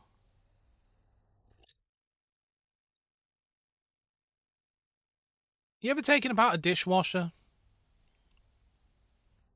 Like, I only ask because I have one on my workbench next to me from one of those friends who has cats. That's kind of why it popped into my head. And it wasn't working. It wasn't working. And I think I may have gotten it working. I took it apart. It was weird, right? So I was in their house. It's a tabletop. It's like a countertop dishwasher, if you're familiar. So like still quite a big thing, but it sits on a countertop. And they had it all plumbed in. And what would happen is it would fill with water, which it shouldn't do. I don't know a lot about dishwashers. I've never owned one. I have used them a few times in the past. But basically, the bottom area that's like the basin would fill completely with water, even covering the like spinny thing that shoots water up. It would submerge that whole area with water, and then it would sit there for a few minutes, and then it would just like throw a random error and then dump all the water out into the drain, and that's all it would do. Oh, you're an appliance technician. Well, first, so sure, I've got the right person on then, haven't I? So that's what it would do, right? And you read the manual, and it just says, oh yeah, there's either a problem with the pump, or there's a problem with the like fill level sensor thing, which was kind of my guess because it seemed like it was basically trying to do its fill up water cycle, and it probably couldn't tell that it was filling up. And now this is my guess because I'm quite handy with these things. I'm just a DIYer, but I'm quite handy. It's a Russell Hobbs brand. So basically, my guess was it is aware of what its water flow rate is going to be, right? So if I were programming this, if I were building this, and I had to build it to consider that there might be an issue with the water level sensor or a flow sensor, and I might not know how much water is actually flowing, I would have a timed cutoff that says, okay, let's assume water is flowing even though the sensor says it isn't. After X number of seconds, it's going to overflow because we know how much water can be pumped in per second. So if I were programming it, I would have it do exactly what it appeared to be doing, which is run for an unusual amount of time, filling up too much, but then just before it overtops, it throws an error and dumps it all out again. Which is what was happening. But, I didn't end up actually needing to fix it, really. I took it apart, put it back together again, and it seems like it's working. So that's interesting. But yeah, I have a lot of fun with that kind of stuff.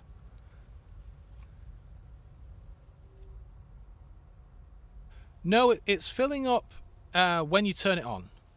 It's the problem was you would turn it on, you would say, hey, start a cycle, and it would initially start by pulling in some water, which I assume it pulls water into its little internal whatever it is to do its job, but it would just pull it in way too much and then stop and then sit there for a little bit and then decide to just dump it all out and air it out. Yeah, and this was secondhand when they bought it as well. But anyway, yeah, I opened it up, cleaned everything out, closed it up again. Seems to be working now, which is nice. I'll always take apart anything to try and fix it. God, if you're familiar with the shop Wix, here in the UK. I don't actually know. Where are you from, Tokra? Wicks. Oh Jesus, that's a lot of ships. Can I get some torpedoes down on this guy? He's moving towards the land to make it difficult for me to do so. I don't know if any of those will hit, but let's have a go. Oh, they hit. So Wicks is one of those like kind of half DIY shops, half not. Oh, I don't think those torpedoes hit. Think of Home Depot, if you know American stuff. Home Depot, but like not as good, smaller.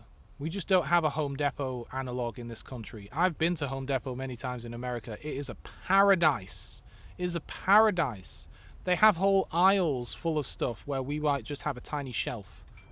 Anyway, I needed. I'll read your text in a sec. I've learned that if I read chat all the time, it derails what I'm saying because my brain just changes track and I lose what I'm saying. So I needed to drill some holes in some concrete to put some fasteners in to mount some stuff. I recently built an outdoor roof thing, and I wanted to bolt it down to the concrete flags so that it would be relatively sturdy against the wind and so on. But the thing is, my hammer drill that I did have, the brushes were gone, and it was pretty old. It wasn't a great drill anyway, so I was like, you know what? I'll have a look around, see if I can get like a cheap hammer drill. And Wix was selling a hammer drill ridiculously cheap.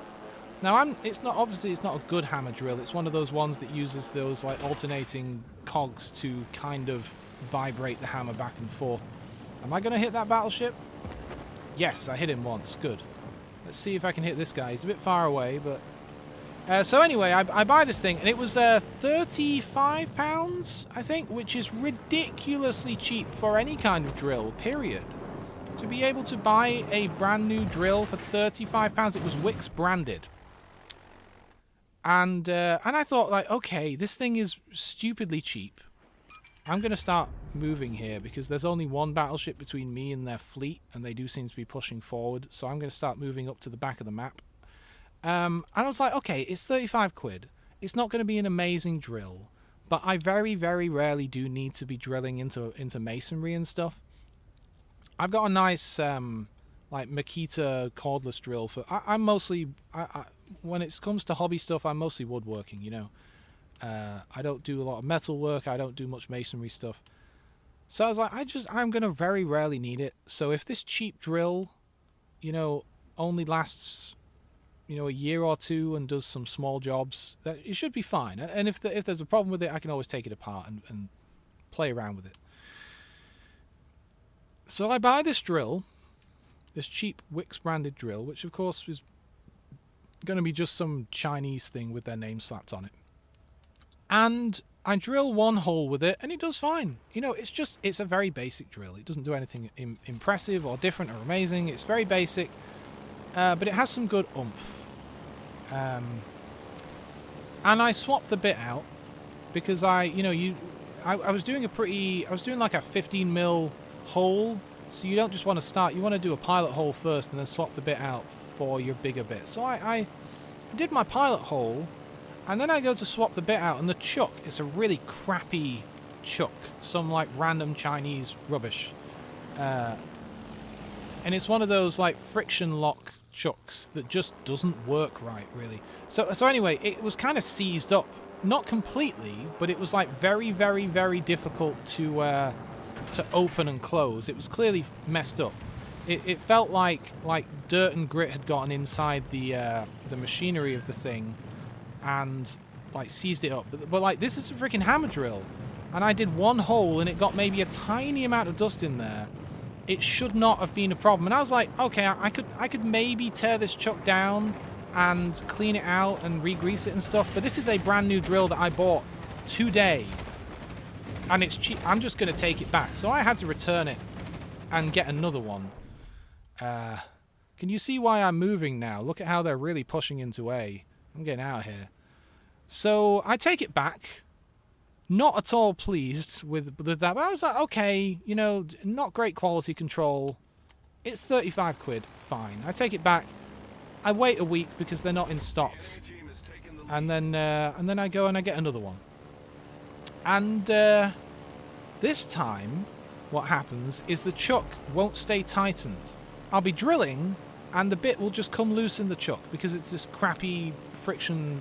There's no like you know, like on some of those like hand tightened chucks, you kind of tighten them and then you loosen it slightly and it locks into place. Not a thing with this. This is just friction closed, and of course, with it being a hammer drill, it's vibrating a lot, and the bit just kept falling out of the frickin' drill. So I would drill for like, I don't know, 8 seconds or something, and then I would have to tighten the bit back up in the drill again and again and again and again and again. And so I got my job done in the end. I was like, you know what? I'm almost done with this job because it did the first couple of holes without too much issue. Oh no, their destroyer has definitely spotted me. I don't know where he is, but that's definitely who has seen me. I mean, look, we've lost this game, but I got 8 torpedo hits. I'm happy enough with that. There isn't anything I can do here, really. So, yeah, so I didn't take it back this time, because I was like, you know what?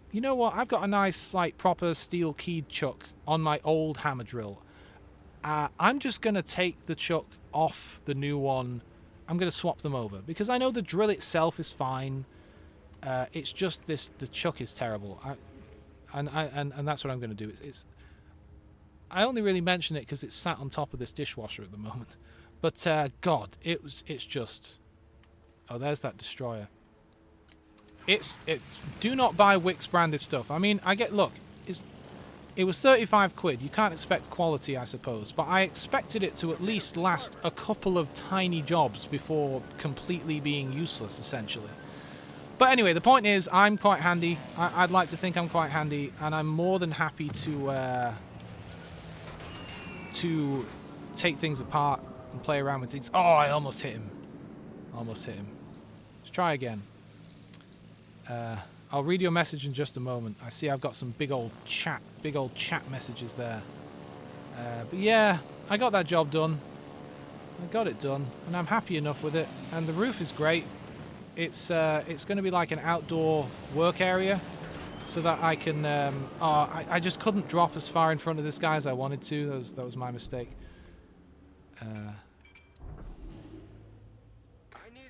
You know what? I say I need support, but it's just this one guy now, so maybe I'll drive at the destroyer and hope my secondaries can kill him. That's not going to happen, but wouldn't it be great? Yeah, let's just drive at him and see what happens. Good show. Alright, I'm going to read your message. Your mate brought an Xbox 360, new from game. Took it home, it lasted 20 minutes and then it red ringed. Oh dear. Took it back to game, who said send it to Microsoft. Ha ha ha ha. Yeah, that's ridiculous. Oh, the game ended. I bought my first... I know you're leaving. Oh, Filthy's leaving. Everyone's name is yellow, it's so confusing. I bought my first Xbox 360 second-hand off eBay. And I was concerned because it was an early one. This was one of the first ones that often had the red ring issue right early on before they fixed the problem. And so I was like, this is already a kind of oldish one, but like I didn't have a lot of money and it was my first console, and I was buying it with money I'd saved up from my university loan kind of thing. So I didn't want to spend a lot of money. But I wanted a console because this game called Mass Effect was coming out and it looked really cool, and I would not be able to play it because it wasn't coming to PC. So I was like, okay, you know what? I'll get an Xbox. I'll see what this whole console thing's all about. And that console never broke. I still have it in a box somewhere.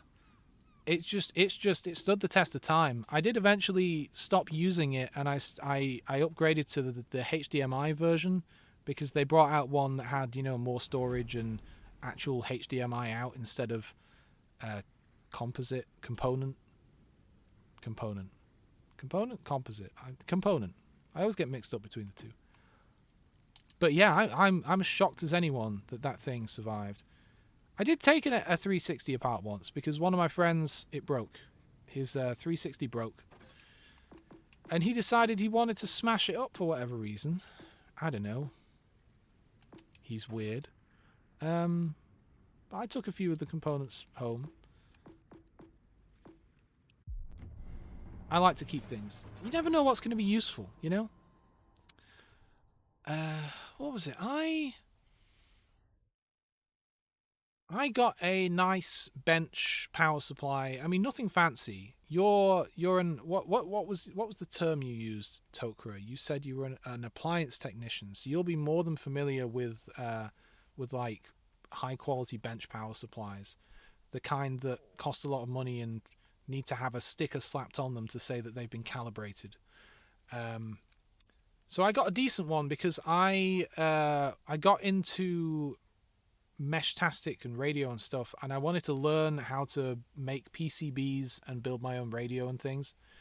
Um, and I needed to do testing and stuff, and I needed a power supply that could output a particular voltage. I didn't have anything. I didn't have a bench power supply. My solution up to that point was to use those cheap Chinese supplies where you turn a knob on them and you just kind of have to look at a meter and guess what it's putting out. But it wasn't able to record any kind of power draw or anything. And the other thing was you couldn't set it to like a limited current output. So if you wanted to be able to say like, okay, let's see how this board operates when I limit its current to a maximum of whatever. I didn't have that. I didn't have it. So I went on eBay and I got a power supply. Actually, this is quite a funny story. This power supply, I got a great deal on it because like if you were to buy it new, it would be £500, and I got it for 60 quid. And this guy was using it to like power his laptop. This guy was like, "Oh yeah, I just use it to run my laptop." It's weird enough, but fair enough if it works. But yeah, it arrived and it didn't work, or rather, it did work, but it was outputting basically nothing on the rail. Right? That it was technically providing power, but as soon as you tried to draw anything from it, it just would not give the juice. It was providing a voltage on the line, it just wasn't providing current. And I was like, what? And so I was like, oh, I'm gonna have to contact this seller and ask and like complain and stuff. But you could tell, you know how you can tell with people sometimes when they're actually legit and they're all right and they're not trying to con you and sell you something broken. I could tell that this guy was legit and not just trying to con me, which is why I was confused, because I was like, well, this guy seems pretty confident that this thing works, and I believe him. He seems all right. But it's not working, and I didn't want to take it apart. I didn't want to open it up, because if I opened it up, then the stickers on it that said like it was calibrated and stuff. God, I just got slaughtered in one hit by the West Virginia. Devastating strike, first blood. Holy crap! Holy crap! That was amazing. I just got obliterated. Anyway, I didn't want to open it up in case I had to return it. And he would have been able to tell that I'd opened it, right? But in the end, I did, because I just couldn't tell what the problem was. I knew it wasn't just like a disconnected wire, because I was getting voltage. It was outputting power, but it wasn't outputting enough power, so I opened it up in the end. And I looked around and I couldn't see any issues with any of the connections. There was a lot of like different boards that were connected. You know, I didn't see any obvious issues, you know, that you could see as a layman just by using your eyeballs. There were no, you know, bulging capacitors. There were no exploded components. There were no loose wires or damaged traces or anything. I was like, okay, I'm going to have to start tracing stuff back. So I started tracing things back to the power board. And then I realized, like, I got far enough back to the main board. I was like, all these connections are fine. All of this seems okay. And then I realized, like, hang on, what are these wires connected to? Because I got back to a certain point. It's like, these wires, where do these go on the board? And they went behind a heatsink at the back. And I turned the thing around, and this big beefy connector, big beefy wires, this Molex, was connected to the board. It was plugged in, but it was just a little bit loose. It was just a bit loose. And so I just pushed it in all the way, and that was it. The power supply worked. It had just come loose when it was shipped from the guy to me. So it worked for him, but when it reached me, it just wasn't. It was loose enough that it was able to somehow provide voltage, but not provide any actual oomph, because it was just hanging on by a thread. And that was so I'm happy with that now anyway. And I've been using that bench supply to play around with PCB stuff. You know what I need is a good soldering iron. I have a cheapo soldering iron, and it's gotten to the point now, like, I know I need... By the way, stop me. I don't even know if Toker's still here. I'm here talking. I don't even know if the guy's still here. Hopefully someone will find this entertaining. Let me bring out another battleship, I think. One I'm leveling up. Oh, the Fuso's a good ship. So, building this PCB out, I used a lot of surface mount components, which are those kind of components you see on a PCB that are very, very tiny, and they don't have a wire coming off them to go like through a hole. They just solder directly to the top of the board. Surface mount, that's the kind of idea. And they can get really small. And I designed it reasonably large. I knew that I was going to be soldering them with a soldering iron, and that I'm not the most amazing person in the world at it. So I was like, okay, let's keep all the surface mount components here relatively big. I also wanted to make the PCB available to other people, and because this is a hobby kind of radio thing, I know a lot of people who get into Meshtastic and stuff. This is their first foray into any of this kind of stuff. So, oh, hello, Toker, you are here. So designing a PCB that's going to be difficult for people to put together isn't a good idea. So I kept the components relatively big. But even so, using my really crappy soldering iron that really needs a new tip, and really I need a new soldering iron where I can set the temperature and stuff, it was a challenge to put some of those components on. Some of those capacitors, I think it was, were really tricky. God. But I'm redesigning the board now. I'll do a better job. But what I really need is one of those flow plates. You know, those hot plates that you... for those who don't know, you can solder all of those kind of components to a PCB by basically taking the blank PCB, putting it on essentially a hot plate that gets it so hot that you have this solder paste that you apply to the pads. I've already been spotted here. And you put the components on top of the pads, on top of the solder paste, and then you just let this hot plate melt the solder, and it all flows into place and solders everything just how you want it. Am I going to hit this Gorky? I don't know. I've not got my eye in yet. I may have fired too far ahead of him. Who knows? I need to get one of those hot plates.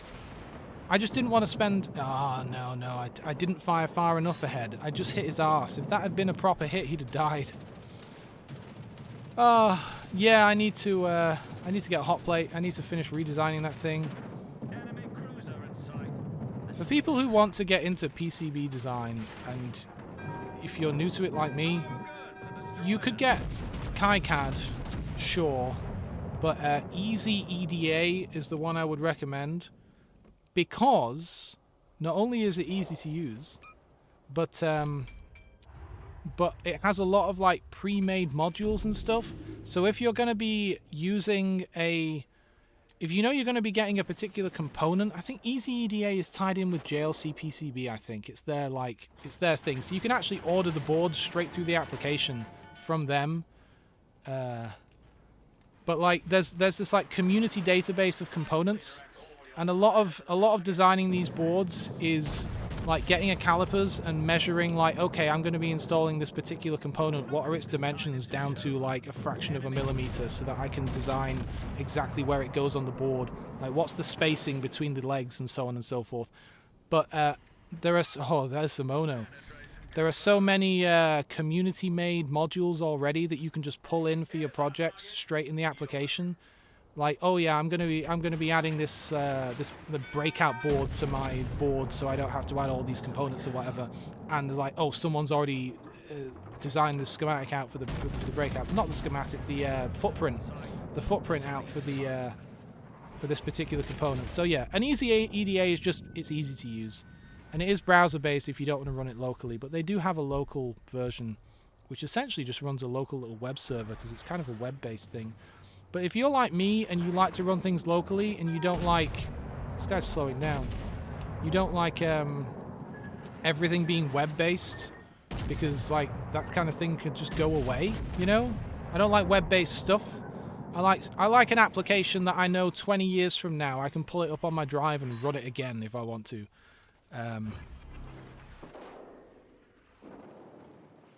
I haven't followed Joey Does Tech or Computer Booter. I do follow people on YouTube. YouTube is where I see all of this kind of stuff. I'm getting kind of screwed here. This is fine. Feel free to support me with fire. Speaking of fire, there's those new fire torpedoes. I think I'm going to dodge them, but I'm pretty done. I'm done here. Any chance someone's got some intel? I'm going to just swing left and try and get another shot off before they kill me, because I'm done for. Nah, the other Fuso got me, the Alfuso. No, I'm terrible at remembering people's usernames on things. There's a guy on YouTube that I watch. Is his name Ben Eater? Maybe. Am I remembering that right? He does electronicsy things. He's more like, if I'm remembering the right guy, he's more like, you know, building his own computer from scratch with various different integrated circuits and things, and then talking you through how they actually function and the logic and stuff. But he just put I think it was him. Someone just put a video out on the SID, like audio chip in the old Commodore 64s and stuff. Bye bye, Friedrich. Good day, sir. I really thought that would have killed him. Come on, kill this guy. Die, Friedrich. Okay, I'm giving up. I'm not going to watch this.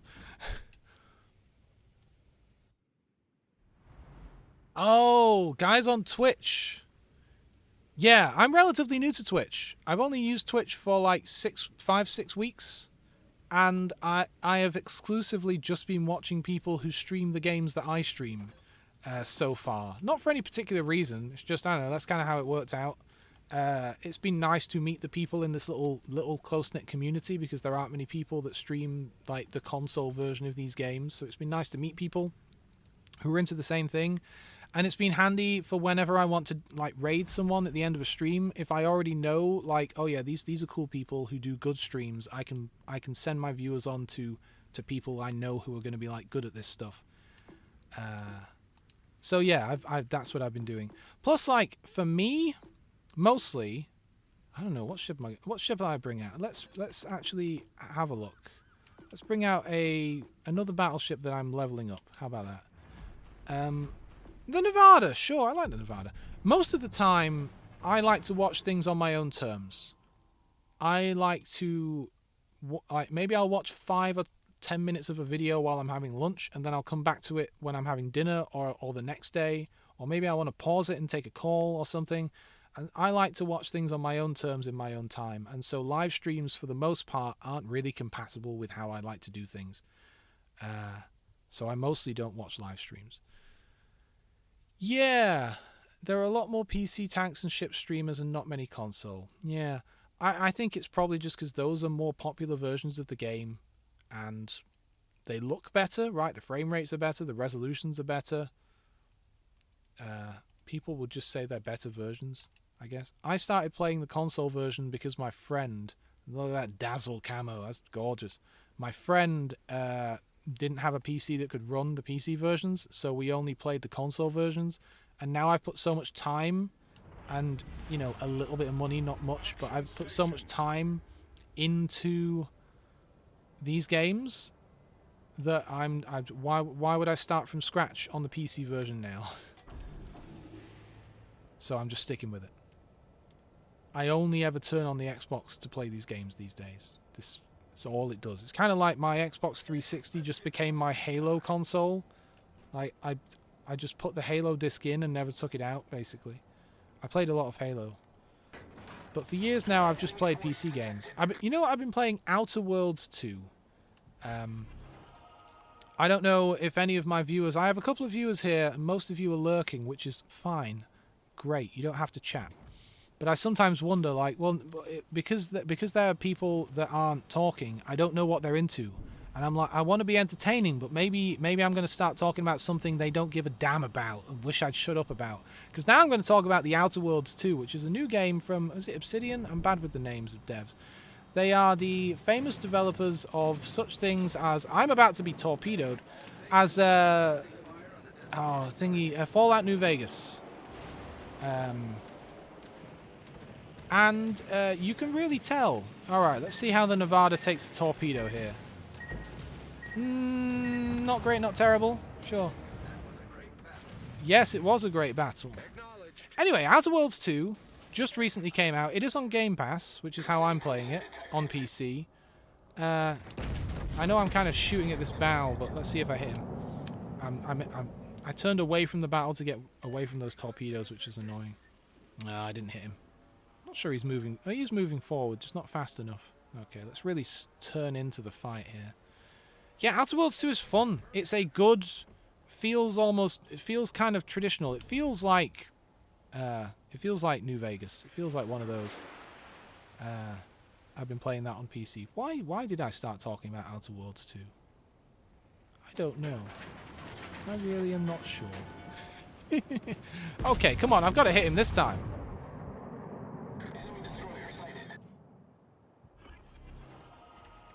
Yes, finally I hit the guy. All right, let's really push in here.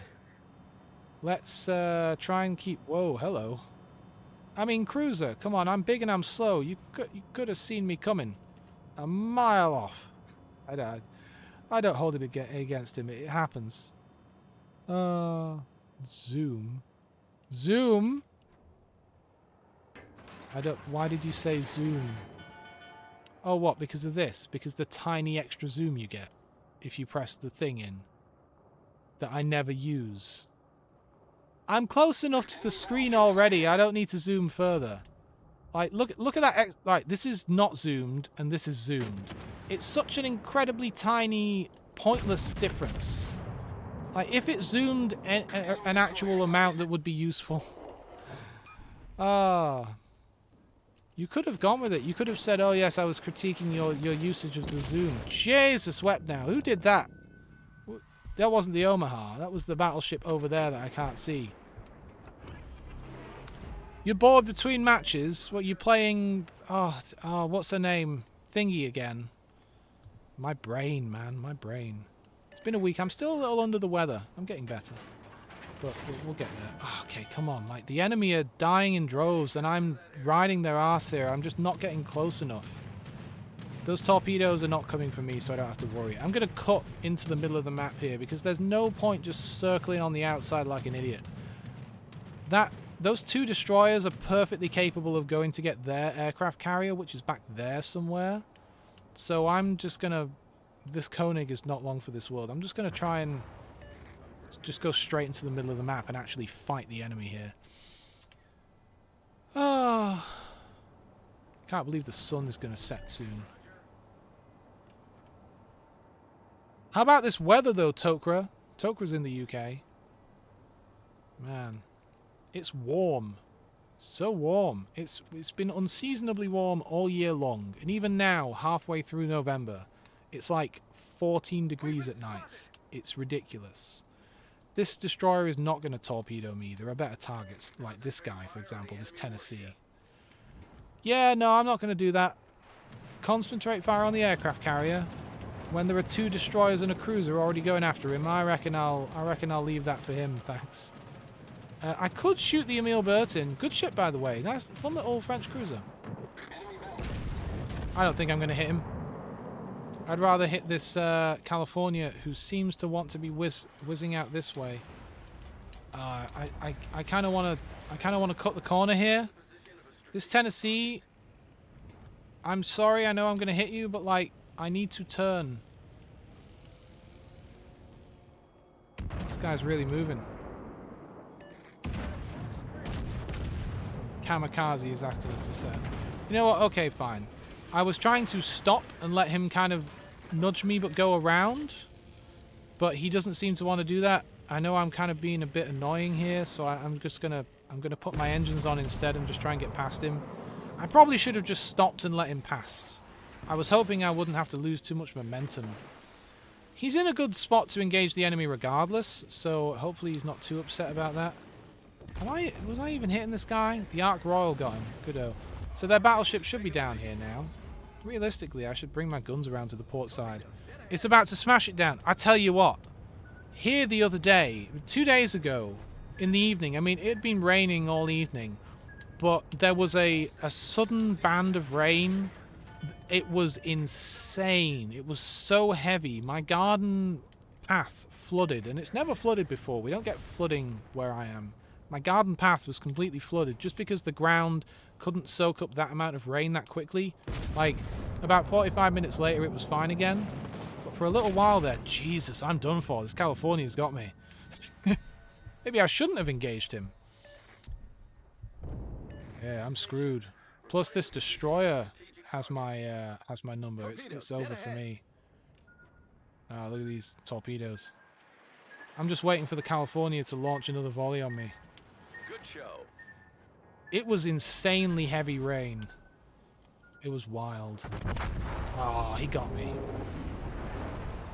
I went out in the garden just to check. I built a new roof, and I've got a like a polytunnel tarp over the top. So I went outside to just check, like, how is it holding up to this insane amount of weather? And it was fine. That was crazy though. And then I was talking to my friends, and we tracked it over the city, and they were like, "Oh, it's over us now." So it's over here in Stockport. Because you know when that band of rain hit you, it was mad. Let's just bring out the old King George. It's nice here though. It's sunny today. We've had a lovely sunny morning, and this afternoon there's been a little bit of cloud here and there, but it's sunny, it's bright, it's nice. It's relatively warm, as I say. It's been a really weird year. It's been great for me though, because I get that sad seasonal affective disorder, right? Where basically when the weather's bad, you kind of feel a bit glum, and when the weather's good, you feel pretty good. And it was lovely getting up this morning because the sun was just flowing into my bedroom, and it just puts you in a good mood instantly, right? When it's like that. And then I was feeling kind of down over the past week, and this morning was the morning I realized, like, oh yeah, because the last week is really when it's only just started to get dark and dreary. And of course that coincides with me feeling kind of crap. But this morning I felt great because the sun was up. England, the weather is just not for me. I lived in California for a little while, a few years ago, and just my mood was so much better just as default there because the weather was just sun. It was just so much better for me. Plus, I like to wear loose clothes. I hate wearing jumpers and long trousers and things. I hate it. I get does anyone else get claustrophobic in their clothes sometimes? Just like when you have to wear, like, just when you have to cover your whole body up, you know, because it's so cold and you have to cover up, but you freaking hate it, and you want to be in t-shirts and shorts. Ugh. Get a little claustrophobic in my own clothes. Oh, look at this weird ship.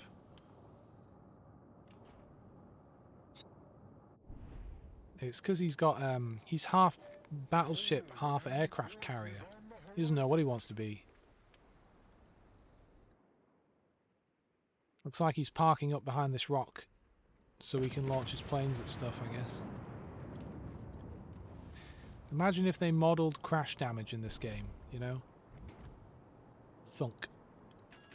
Alright, let's slow down a little bit here. We do have a friendly Normandy back here. I'm not the finest ship in the fleet or anything here. I'm not necessarily the bestest. I've never had good luck with this ship. I'm not sure I know how to play it. I'm not sure I know what its strengths are, because I often get blasted. I know some of the ships in this line, people say they're quite good at, like, staying far back and setting other ships on fire, but I've never been very good at that. Certainly the view range isn't too bad right now, because, like, no one can see me. But I can't see them either, so that's not very helpful. I suppose with my view range being so much shorter than my firing range, I could fire on people and then hide again. He's hiding. They have a Connecticut too, but he's hiding. Well, I can't hit that guy either. I'm just going to have to move up. I'm going to get behind this rock. I'm concerned. They have 3 destroyers. We know where one of them is. And seeing as we're seeing a bajillion torpedoes over here, we know that one of them is going to be over here in the middle somewhere. We do have a T-61 that might end up spotting someone. Hello, Leon. You think I'm going to hit him? Let's just try 2 shots. and then see what happens. Someone who was watching my stream questioned me on why I don't just fire all my guns at once, and this is why.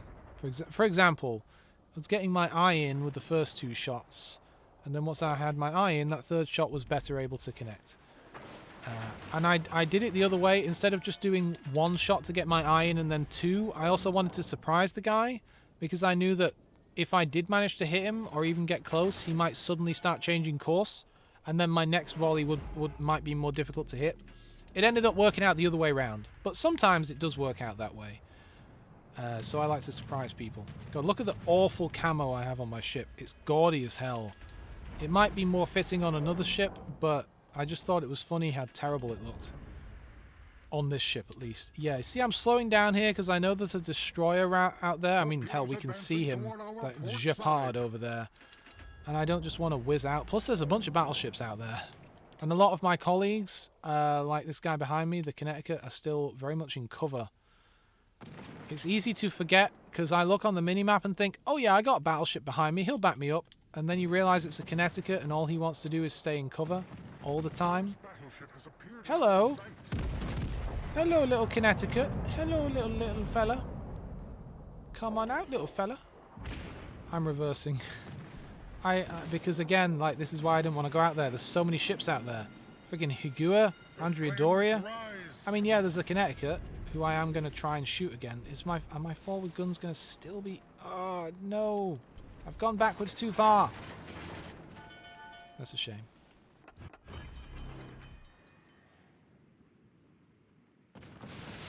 Ooh, I can see on the minimap there's a destroyer trying to go back and get our battleship at the back there, an aircraft carrier as well. I don't want to be the frontline fella here, you know. Behold, the problem is conquered. Oh, look at this Connecticut. I've turned on my, like, spotter plane to get a better shot off, although it looks like this Connecticut will be dead. No, there we go. I really wanted to make sure as much could hit him as possible there.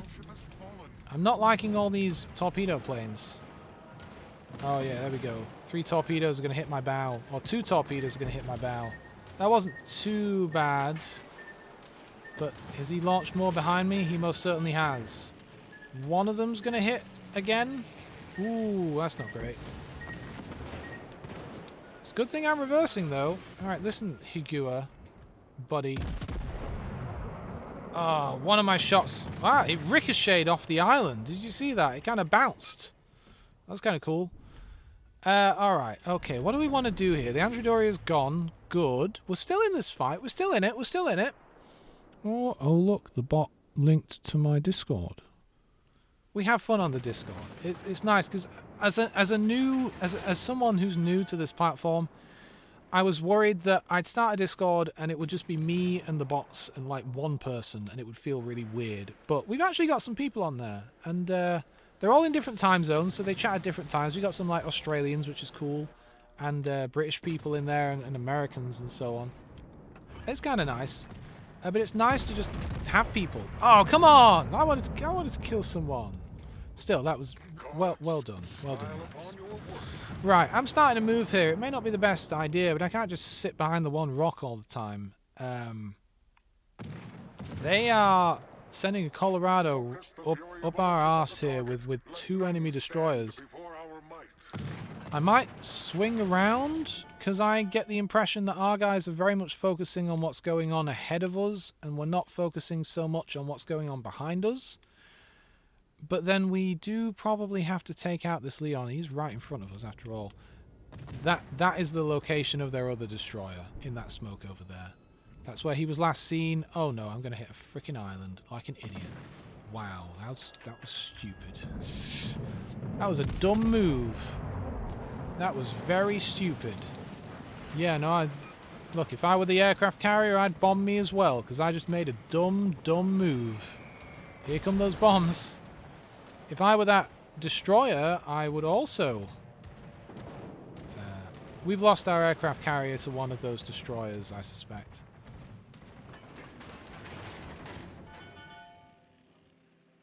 I added a bot on the Discord that can give people head pats. What more do you need? It's got everything. No, but it is fun. And I do I do post little updates there if I need to change the time of a stream or if I'm asking like it's going to be a useful place. And yes, I know I'm turning around to focus on this area. It's going to be a useful place for like getting together with community people to like play the game together. Like if we want to get a little fleet going or in tanks or whatever, or like at some point relatively soon I'm going to play Helldivers 2 on the stream with a couple of people probably if they're available. Torpedoes descend upon our starboard flank. It's not looking good for this guy. Great. So now it's me up here against 2 destroyers and maybe. Cover our advance with a fury. Man, this ain't good for me. Let's swap to high explosive rounds. I'm going to try to fight 2 destroyers on my own. Maybe I shouldn't be doing that. Maybe I should have stuck with the team. I don't like my odds here. I don't like it. This ain't great. Maybe I will swing around. The closest guy we have is this Normandy, who seems to be trying to go towards sea and probably towards where he last saw their battleship. It is a good thing I am adjusting course. Look at that. Look at that. Just dodged it. Their aircraft carrier is bothering the Normandy. I wonder if their aircraft carrier actually moved up somewhere behind sea and that's why he's bothering him so much. I don't know. I'm going to retreat. All stations, begin the I'm just strategic going to let the retreat. team know that I am falling back to their position. I was hoping to come around this way and engage primarily that battleship, but he's hiding and hasn't revealed himself to the Jedi at all. And I'm not willing to try to chase down 2 destroyers on my own. I would rather come down with the rest of the team, go after... Oh, there's a destroyer down there. Go after their aircraft carrier and this last battleship if he shows up. And I'm happy to win on points. Was that their battleship firing on me? Must have been.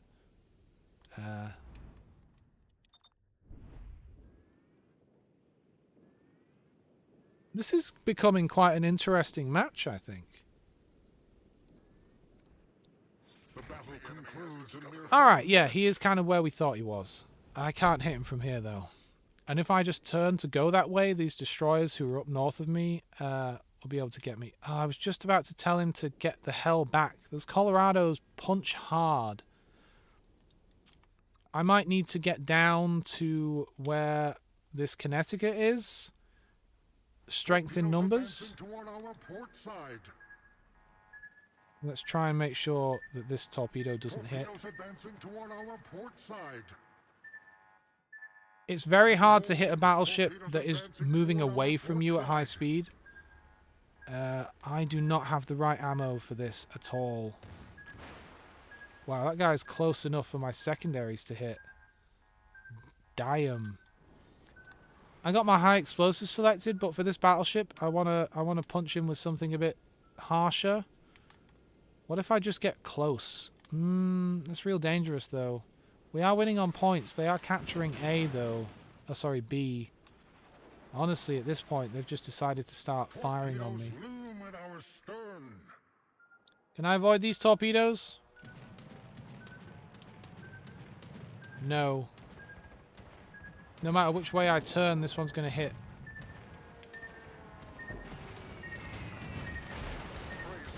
This guy is going to slam me.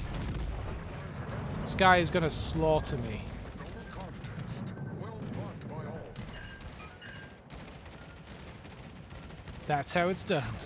Even the destroyers are going to just start firing on me now because they know they've got me. Yeah, the Benson got me in the end. Man, that was a fun little match though. It could have gone either way. We ended up getting a bit too spread out at the end. And with them having those 2 destroyers left back there, it meant that I couldn't push up the way I wanted to. I just couldn't. Ah well. Alright. I'm going to have one more match. I'm going to take out a destroyer, a good destroyer. So hopefully this will be fun. And tomorrow, I don't usually stream on a Friday. Tomorrow's Friday, right? I'm terrible with days. Yes, tomorrow's Friday. I don't normally stream on a Friday, but I skipped my Tuesday stream, so I'm making up for it. by streaming tomorrow, and I'll be playing this game again. Yeah. I think 10 a.m. I think I said 10 a.m. UK time. GMT. UTC. Hey, whereabouts in the Midlands are you, Tokra? It was you. Oh, no, actually, no, hang on. It wasn't you that said you were in the Midlands. It was Chris, wasn't it? I see. Sure, I'm getting confused with people. I was going to say, because Meshtastic, that radio mesh thing, I'm up in Manchester, and we've actually managed to reach the Midlands, the West Midlands, on the radios. And these are little, like, that you spend £20 to buy this little radio, and it's a really, it's quite a weak little thing, but it can bounce a message to the nearest radio, which will then pass it on to the next one, and it sends text messages. So you connect it to your phone over Bluetooth, and that's how you use it. There's an app. This is a beautiful map. Look at how still the water is. Just look at this. It's gorgeous. It's gorgeous. Yeah, so from Manchester, with like 5 or 6 hops through different radios all across the country, we're able to reach, like, 100 odd kilometers away or whatever. Everything's measured in kilometers in the app.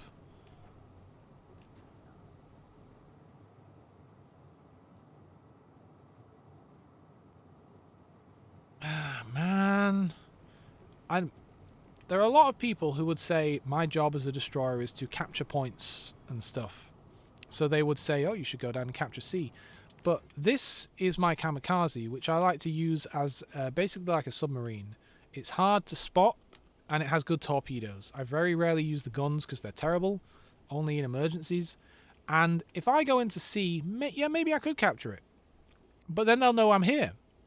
They'll know the only ship that's fast enough to get down here this quickly and not be spotted if there's someone nearby is a destroyer. So that will let them know that there is a destroyer here. Right now, they have no clue where I am at all. This guy, he has no idea there's a destroyer near him. If I go into sea, he immediately knows where I am. And that will vastly change how he might approach this situation. And I don't want to give away that strategic information. And generally, I'm more than happy to win the game by killing everyone, as opposed to capturing points. It can go either way. Actually, let's see what they've got. They've got an Izokazi, a Castor. Those are good ships. But yes, these are all ships I could definitely screw up. What time is it, Spicy? You should definitely go to bed. I'm not usually streaming this late in the day, so it must be late for you. Anyway, yeah, have a good sleep. Yeah, have a good rest. And then tomorrow you can tell me how much fun you had with lasers. Spicy works with lasers. Almost 11:30 p.m. Oh, check you out, staying up late.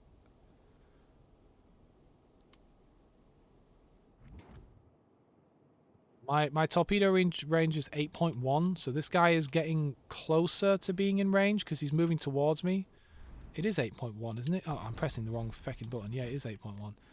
So he's technically in range now, but whether I'm actually going to hit him is anyone's guess. Oh, their torpedo planes have spotted me. And are probably going to try and bomb me from the looks of it. No, they're going after this battleship next to me. God. Oh, someone took out the Omaha. Nice. Good job, good job. In fact, they took out... Oh, wait. Yes.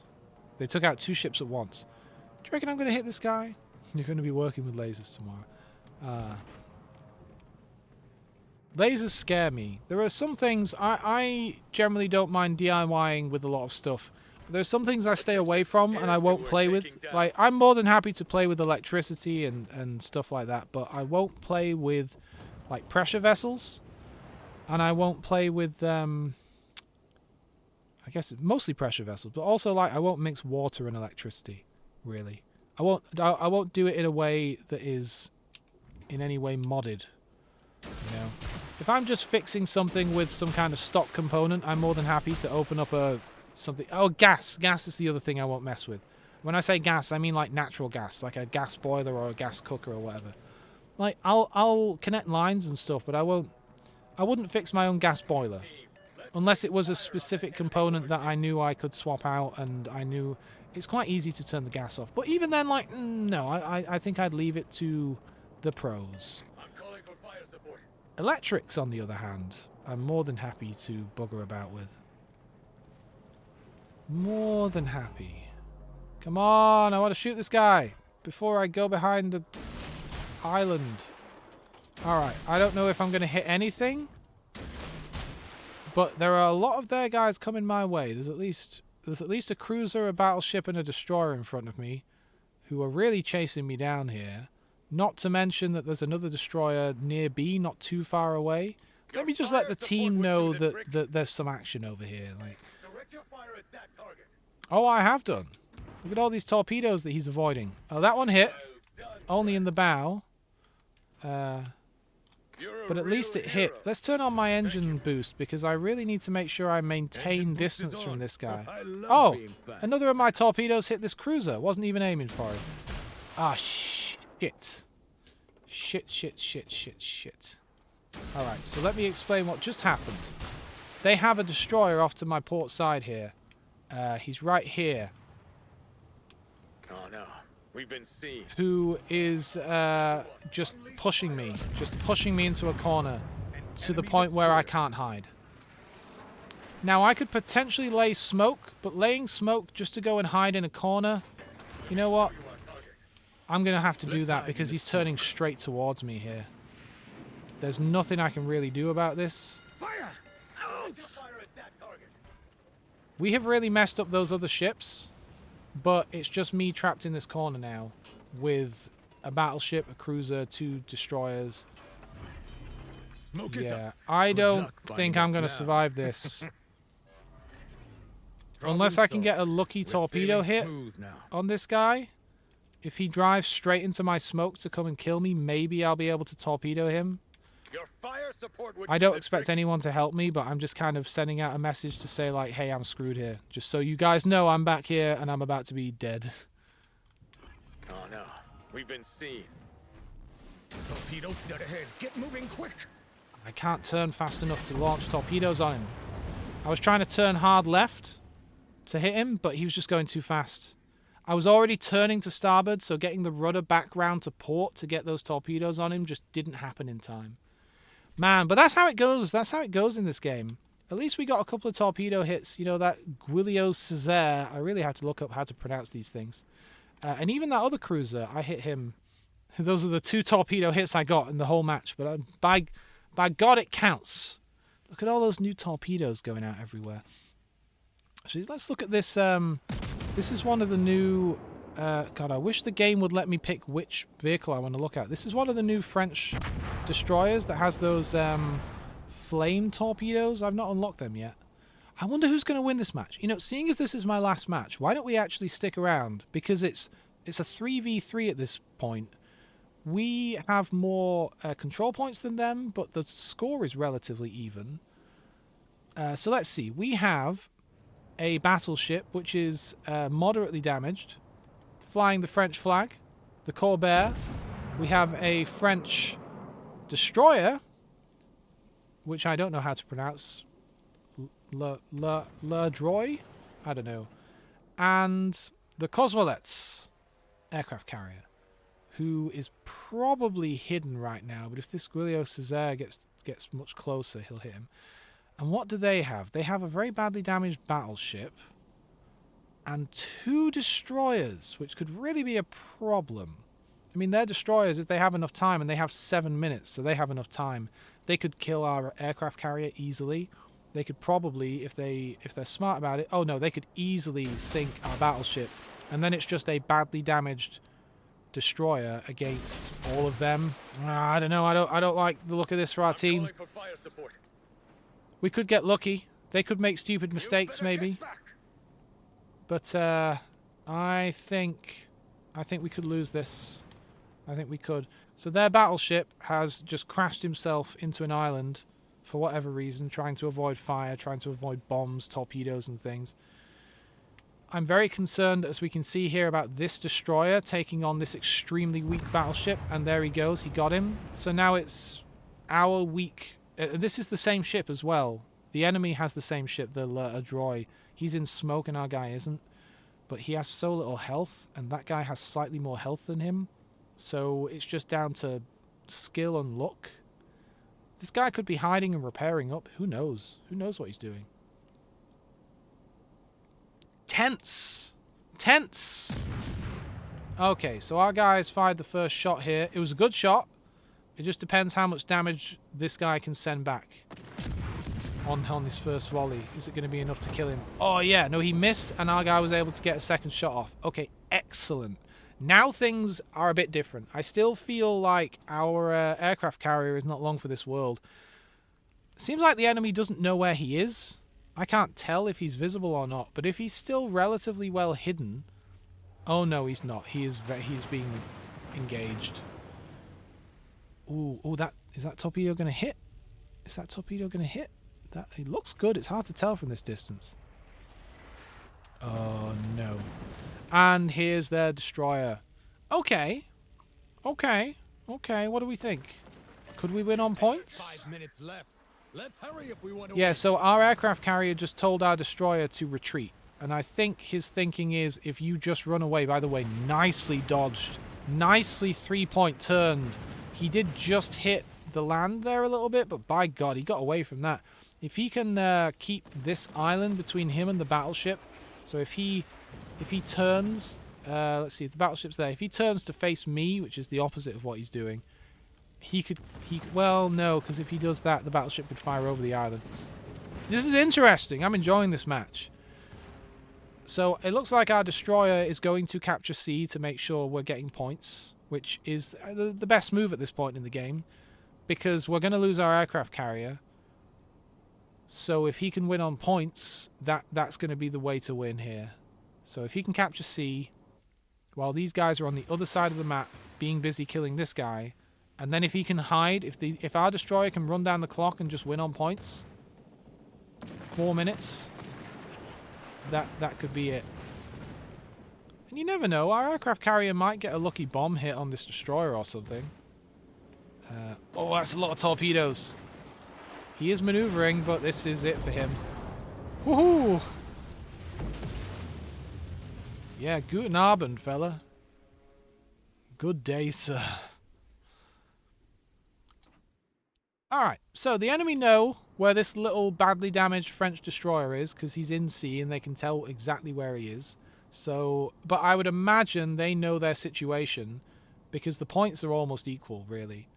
They probably know that they need to go and capture A and B. We can hope they're stupid. I'm going to drink my tea here.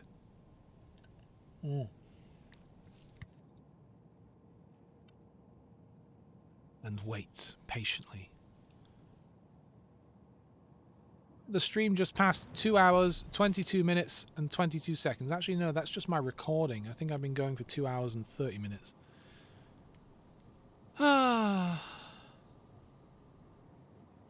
At least it's Thursday the 13th and not Friday the 13th today. Alright, so what's our guy going to do? He's captured C. What is he actually going to do here? Is he going to go and try and fight the enemy? Or hide somewhere? I'm not sure I'd be going this way if I were trying to hide, so I'm guessing he just wants to take him on head on.